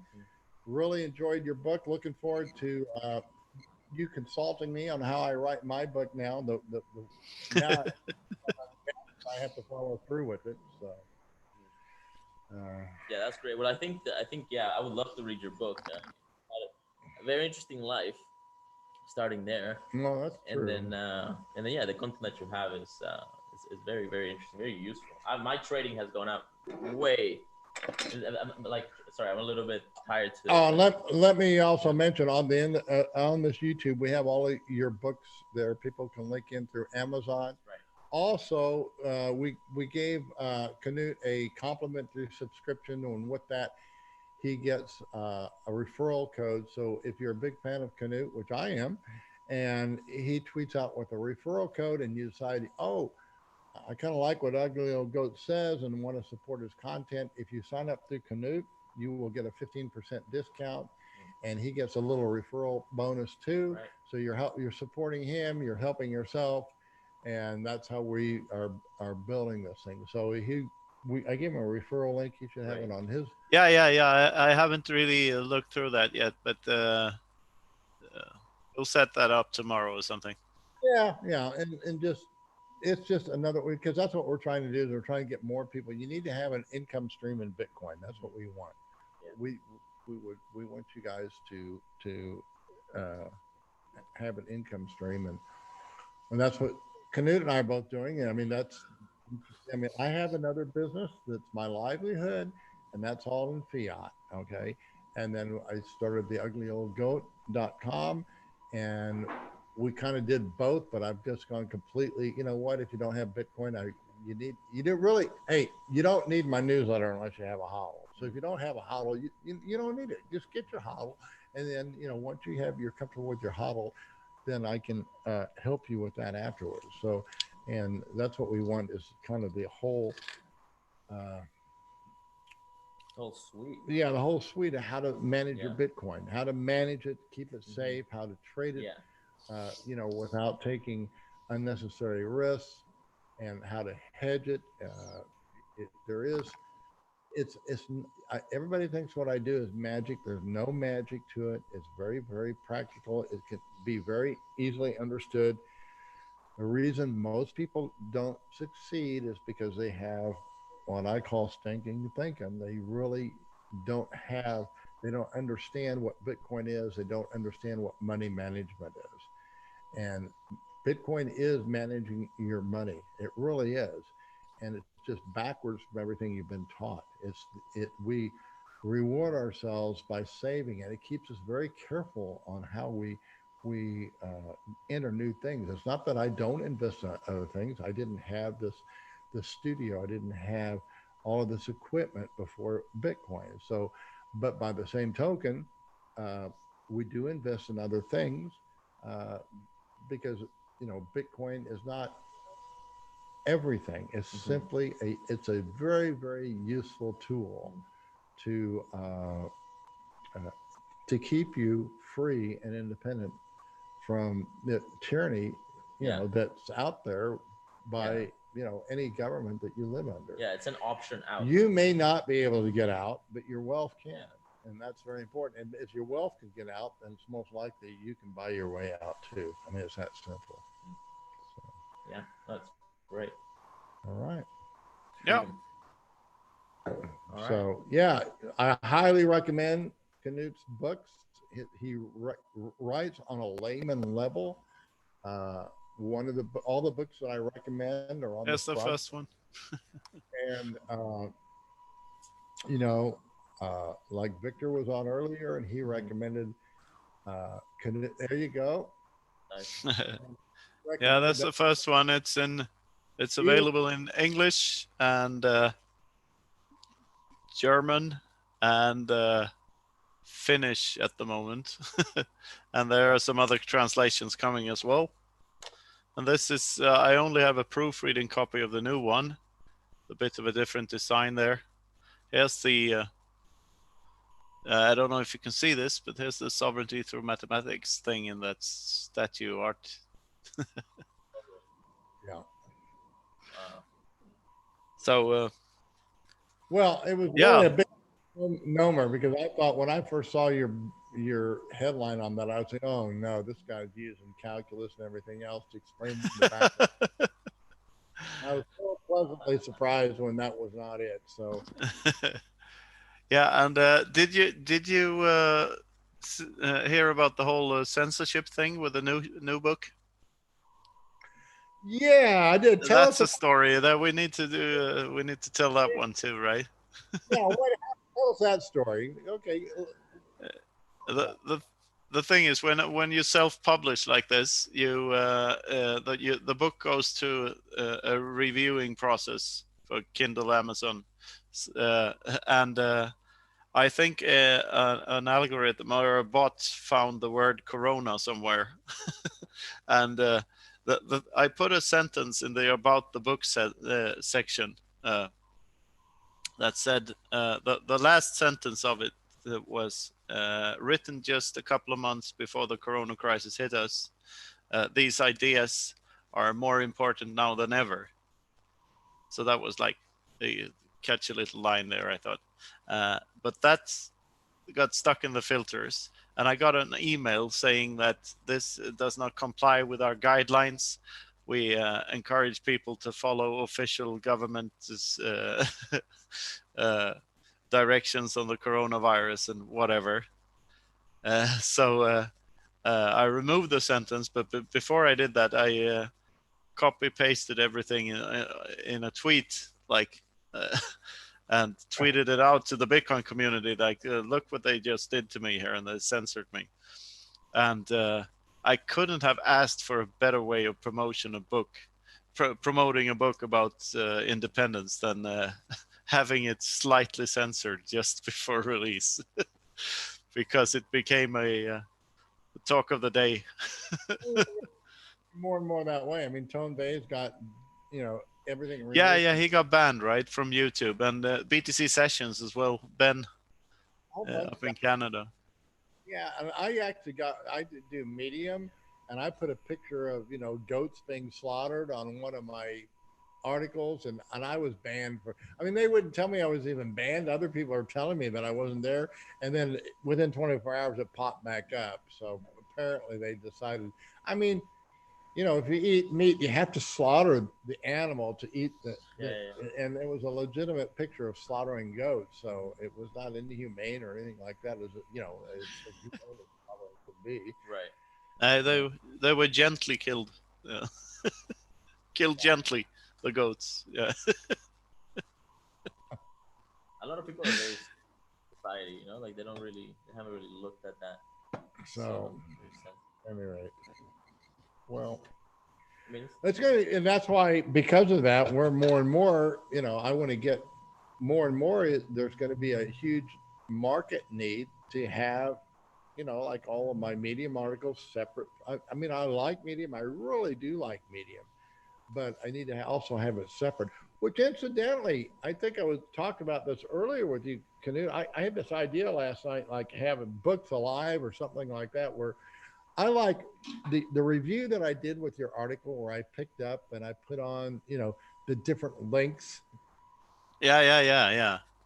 That's what we really need in book form rather than Kindle. I would love to write a book where all these links are really alive. Yeah, you mean a physical book that you can click on a link in a physical book, like electronic book. It has to be. You can't do it on Kindle now. So I was thinking maybe go to Medium. I just think there's a huge market for that, because people can read the book and actually link to your references. Yeah, who was that? Dan Held that published an article that had a soundtrack to it, and you were supposed to read it to a certain part of a song.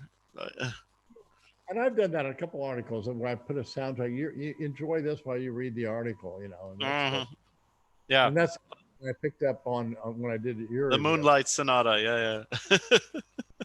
and Von Mises, all right off the bat. So we just pick up where you left off. All right. Yeah. But that's why I say, guys, you have to reimagine everything. There's look, as Austrians, there are unlimited wants and needs, but there's a limit of what we can do to supply them. So you need to look and imagine and that nook where there's a what people want and provide it to them. And you can do very well at that. I mean, this is why I'm so proud of the goat lady right now. She's been able to jump on. I mean, I thought the dancing was, I think it's completely silly and, you know, but nevertheless, it's real and that everybody else thinks it's real. So therefore you go to where the market is and meet those needs. And hopefully she won't be too long because someday there's going to be a big glut of masks and not enough Coronas to drink. Yeah, so. She's making masks that are a theme now. Yeah, I should have. I meant to bring those over to Shor. Yeah, well, maybe we'll post some pictures on Twitter of the masks she's making. So one of them is like SpongeBob's mouth, you know. Oh yeah. Yeah, and then another one's like little coronaviruses just floating with like a crown, you know. They're great. Some of them are really funny. Yeah, she gets 5 pesos more for those, and people can sell them for a lot more because style still sells. You know, they don't want just a plain mask; they want something that separates. Of course, yeah. Totally. Not like Japanese ones they made that they came up with. They're like futuristic looking, like that's like an android walking. You know, there's like style in them now. You know, it's like a fashion item. Yeah. Of course. I mean, it's very dark, you know, like symbol of our times, right? You gotta be wearing a mask, but like that's why I had my vision of one of my future businesses is I want to have like Bitcoin Depends. I have little Bitcoin smiley faces all over the Depends I wear.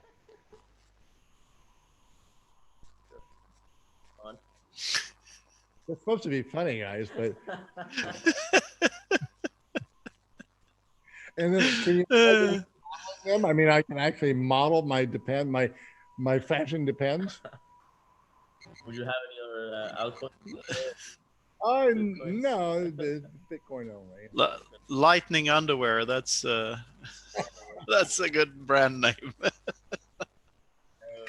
There's an unlimited number of things that we can do out there, guys. Just keep up the good work, but we also, you know. I was at a meetup, Bitcoin meetup in Guadalajara, Mexico, and there's this event by an exchange involved it. And they did like this game. It was like a trivia game, and I got like the second place or something. So they gave me a choice. They gave me a mug, and there was like pairs of socks in the mugs. And so there was a choice of like, I think it might have been like Bitcoin or Ripple. And I was like, I mean, first of all, I already had the Bitcoin ones, right?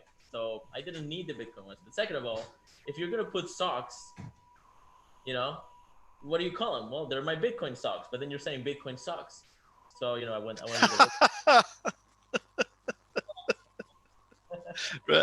in that sense, it's better to have Ripple socks. Yeah.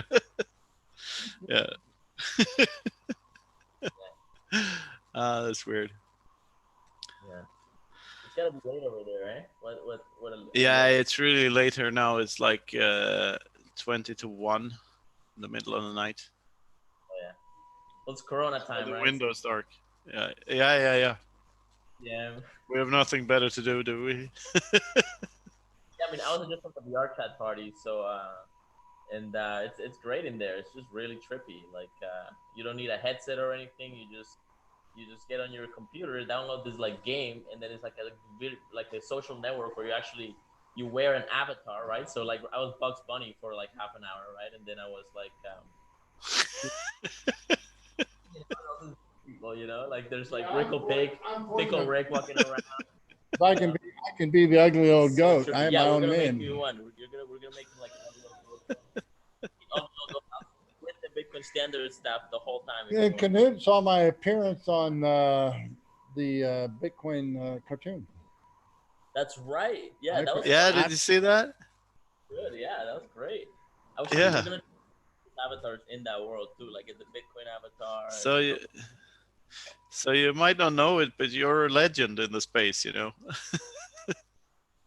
Well, I am, and and it's just it kind of it caught up with me and surprised me, and I did it differently than anybody else because most people they do it through YouTube, and YouTube was the last thing I did. I mean, I'm not good at it or anything.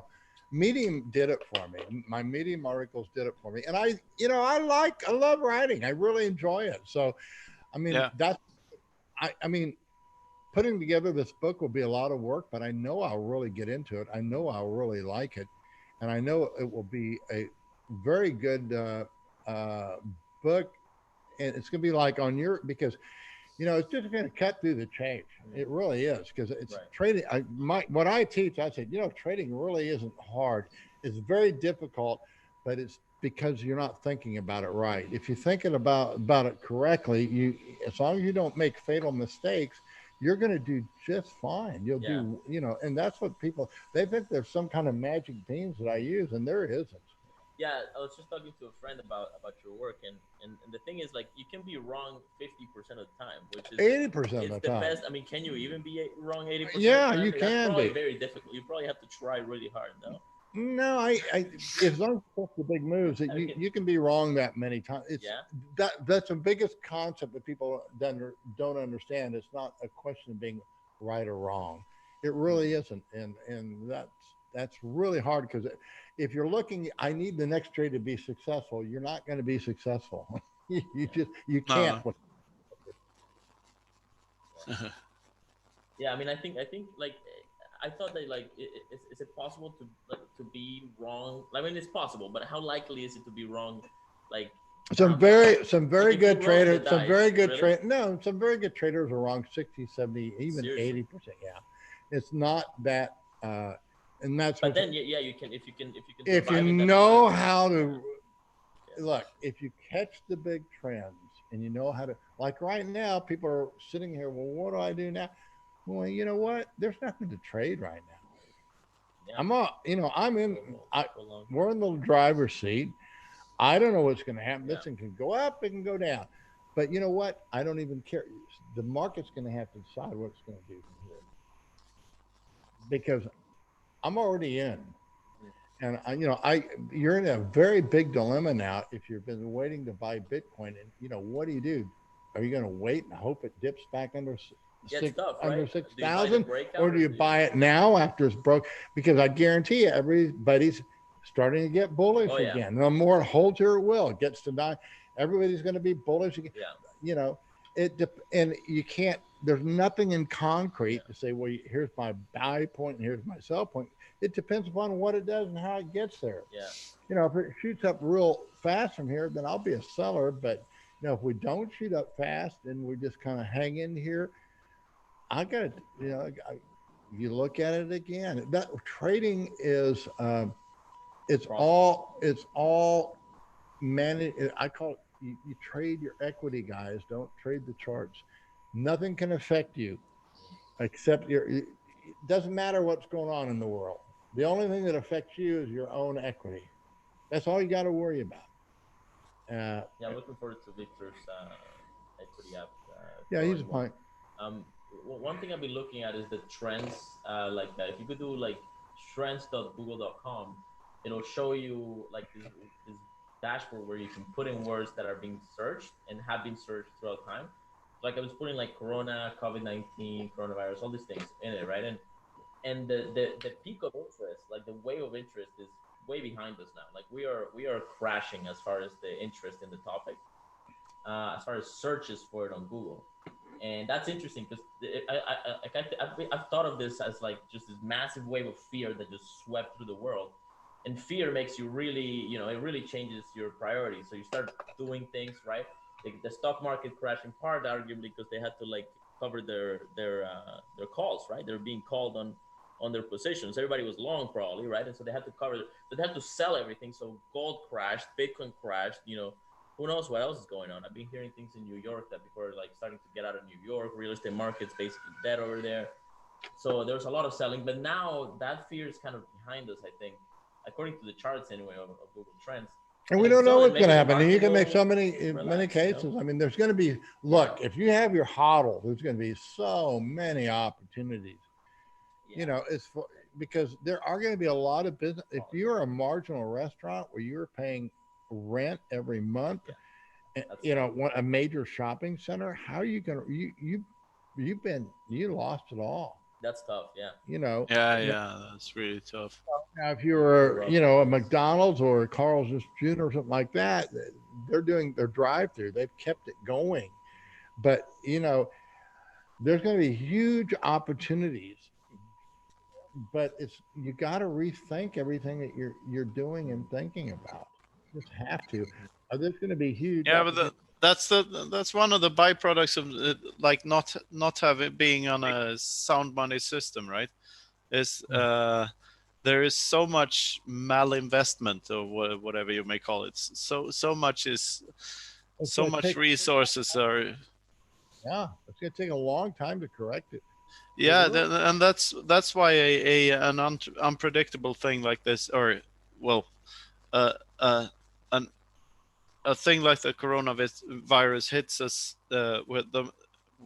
we're so underprepared for everything because everyone is living in Keynesianism where the speed of the amount of transaction per minute is the main metric and the predominant metric for measuring success, and not what types of investments are being made. And that is such a it really puts them if you know this, and like if you watch it unfold with Austrian eyes, it really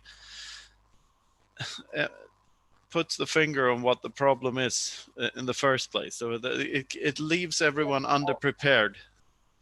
Yeah. Do you think this thing is all deliberate, or kind of my view? If it is, it doesn't really matter.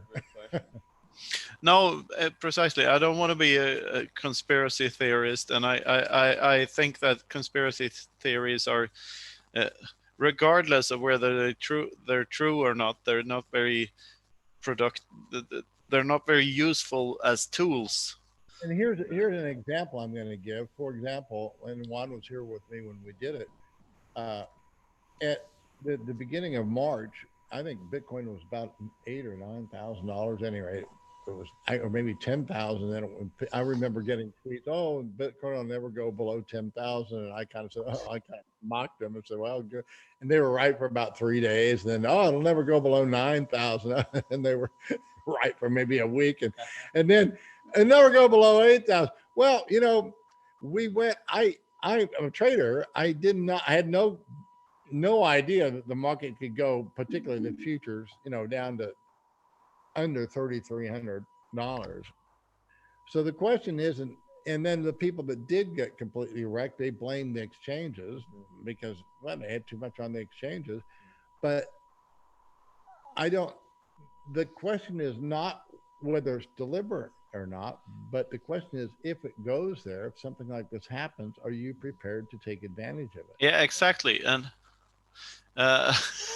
that's funny about the price prediction tweets, because I did a bunch of those as well, like Bitcoin would never go below 10K. And if you've read any of my other work, you know that I know that you can't possibly predict a price for anything at any time with 100%. It's all bullshit. So it's just shit posting, and people don't get it. It's a funny meme. This guy does it a lot too. He always tweets out that it will never go below 10K again and stuff. Oh, said that? Yeah, the thing, but the funny. I was probably the one that mocked him on it. Yeah. The funny part about it is that in my mind, they're not below 10K, because I will never sell for less than 10K, or I will never sell for less than 100K. Whatever, they're not value. 3,000. I'm selling it. I Sub, have no problem selling it at 8,000. I'm selling. I think on Bitcoin it sounds over 8,000. yeah. Anyway, value is subjective. That's the point. So all of these tweets about the price. What price? Whose price? Like a price is just prices are just historical data. They're nothing more than that. The number you see on the screen is just what someone was willing to pay for it. It has nothing to do with the future. The past does not predict the future. It doesn't. No, and it never does. Who would have thought 3 months ago that oil would go to $0, below $0? And stuff like this happens in reality. And like, so price prediction tweets. Why do people take them seriously? Why do people take prices seriously at all? What are you willing to pay for it? That's the only thing that matters, right? What are you willing to sell for? What are you willing to buy for? It's up to you. It's in your head, no one else's. And successful trading is up to you. It's in your head. It's not following ugly old goat. I don't know what goes up in there, man. Because they think I have I don't know if you know my history, but starting a year ago, February, I started publishing all my trades. And people just say, how does he do it? Well, because I've consistently traded successfully since 2013. So I'm trying to teach people, but they want to try and follow me. And I said, that's you can't because my view changes, Yeah. You right have now. To adapt. You have to adapt. Ask me where the market's going because I have no clue. If you want to ask me if I'm long or short, I'll be glad to tell you. I have no secret there. But yeah, like you can make a call. You could be like, well, it's gonna go long for 10 hours and then it's gonna reverse, right? But then you're playing with like a fraction of your hodl, right? Right. You're like a slice of your hodl, and then other people might be playing with 30% of their hodl. And if you're wrong, the consequences are way worse for them, right? Right. Yeah, you only trade with something that you can afford to lose it all. It's not going to affect you at all. And that's exactly. And people, they don't want that. Most people that come to me, I just lost everything. And how do I get it back? Well, you don't. One trade at a time, and you were thinking wrong, and now you first need to get your thinking right. And a small trader, you can be a very small trader and become a large trader. One thing I want. Large traders become small traders. People don't believe that concept. They think once a whale, always a whale. Nope, that's not true. No. Yeah, we witnessed some big hedge funds that just got wiped out on the last big, and it was purely because they didn't manage their funds. One thing I want to ask you about, Ugly, is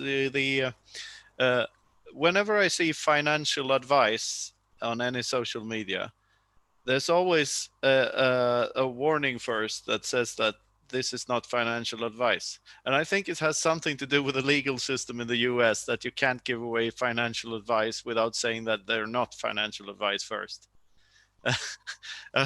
Or something like that. This is not financial advice. And then there's a video about financial advice or a tweet about financial advice in an article or whatever. Nonsense. I don't give a look. All I do is I post my history. Yeah. And when people ask me where the market's, I don't know. Do with it what you like. I'm the only one out there that says I have no clue where the market's going, and I trade accordingly. And you have to get that. That is just doesn't make sense because people don't want to hear that. They want to hear they want magic beans. They want to. Yeah. Exactly. There's that Morpheus meme, right? Which was like, when do I sell? And it's like, you don't understand, Neo. When we're ready, you won't have to sell, right? Yeah, that's the Bitcoin thing. Or you can make a meme like that. We can make a meme like that for the. Yeah, and I try and make it fun. Like Brett, like he just said, "Hey, follow me for." I try and make it fun, and I just don't take it all too seriously. I'm And just you can be amazed at just the amount of pictures that you have. Well, guys, well, when I write the book, I really want. I was talking to Knut. He's inspired me to do the book, but I really want to do the book in a format like my newsletters, where I can link the original sources, because it'd be like opening up its own rabbit hole. But another tip before we wrap this up. Kindle. It might be an idea. Maybe. Before we wrap this up, an advice on writing, some advice on writing a book. It's just one thing, really. Like, discipline yourself to do. What I did was discipline myself to do 1 page per day. And for the new book, I wrote it almost all of it, during my vacation in Spain for a month over Christmas. And I tend to wake up 2 hours before the rest of the family does. So I spent 1 hour writing and 1 hour running. And I disciplined myself to do that. That's the thing. It's a small thing. If you can sacrifice an hour a day, I'll be completely devoted to it. I'll just be kind of lost in, my family. I kind of ignore everybody. That's unfortunately, that's not the best way. I should do it the way you're talking about, trying to do. My problem is, I'm not. How long are you going to be? Huh? How long will it take you if you do that? Because you might get it out way fast. Like if you. Yeah, well, that's my question. If you're doing a page a day, and then how do you rearrange it all? Because you say, "Oh, this isn't in the right place." When do you do your rearrangement? I rearrange some sections, and I do that by pressing Control C and Control V, and it doesn't take that long. For what? Not really. Like, I just copy paste it. I have my mouse to copy paste, but Control A and B. C and V. But it's copy paste one thing. Apparently, you can copy and paste multiple things, but I can't. Phone. I can't put. I got 3 cell phones. One because I'm in Mexico and the United States, so I have one for U.S. But I also don't know how to get up multiple windows. So I can only. My mind only works one window at a time, and no, but the technology is great, but it's terrible. I don't know. I don't write like. I don't have an outline for the book when I start. Well, I sort of did with the new one here, but it's I like to be creative in a stream of consciousness way. Like, just get into the zone and write and see whatever comes out, and that would probably be like. Oh, well, give me a. That's a way to do. At the end of your new book, when I review it, do you have another concerto that you recommended in a new book at the end? I recommend the metal band Meshuggah. There's a Swedish, really hardcore metal band. We went classical for the last one, so this new one is metal. Well, I put it more. You turned me on in the sonata, and the more I get, I said, "Hey, I got to get different versions." The classical, a couple hard rock versions. Try Stravinsky. Some more progressive classical stuff there. All right. Well, you need to write about it, and then I'll post. I'm really proud of that review because I had so much fun doing it. I really enjoyed reading it. It was a very lovingly told. So I just really enjoyed writing that review because and it was just like fun. Yeah, and I loved how you disagreed with the obviously the atheism parts, but in a very respectful way. Like it shows that you can have completely opposing views, but still be friends, or like still, yeah, it doesn't really matter. So I really liked it. Thank you. Well, you know what?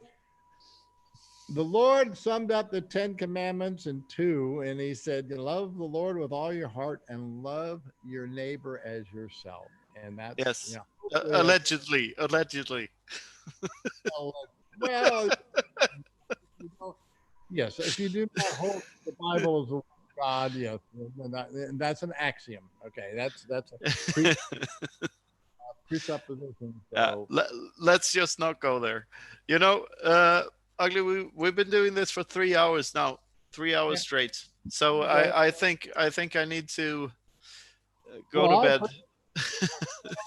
I'm sure you can too, but hey, it was a lot of fun, and some real hardcores will probably watch every minute of it, even our wizards. Yeah. Watching 2 old dorks getting drunk on a Saturday night. This is what the world has come to. Started the Coronitas, and so I did. All right, so let's see how. Are we ready to exit? I think this is exit. Now let me get my glasses because I can't see a darn thing. All right, end meeting. Here we go. Let me do this real quick. Don't know where it is. Oh, here it is. I need to end as we begin, and that is hodl, hodl, hodl. Save, save, save. Build a. Sound money. And this crazy thing that we do here, but it's a good way to teach. Thank you so much for your books, man. Yeah, and thank you to all my other fellow Bitcoin writers. Read all of these. All right. Yes. All right. Well, thank you so much. Follow this guy. And follow Fractal Encrypt. He's probably the guy I tweeted. I have to have him on special on the show just to make fun of it. He's the one that said it will never go below 10,000. Yeah. And follow Daniel Prince and Guy Swan as well, and Kalle Rosenbaum. All right. Some shout outs. Thank you. Bye.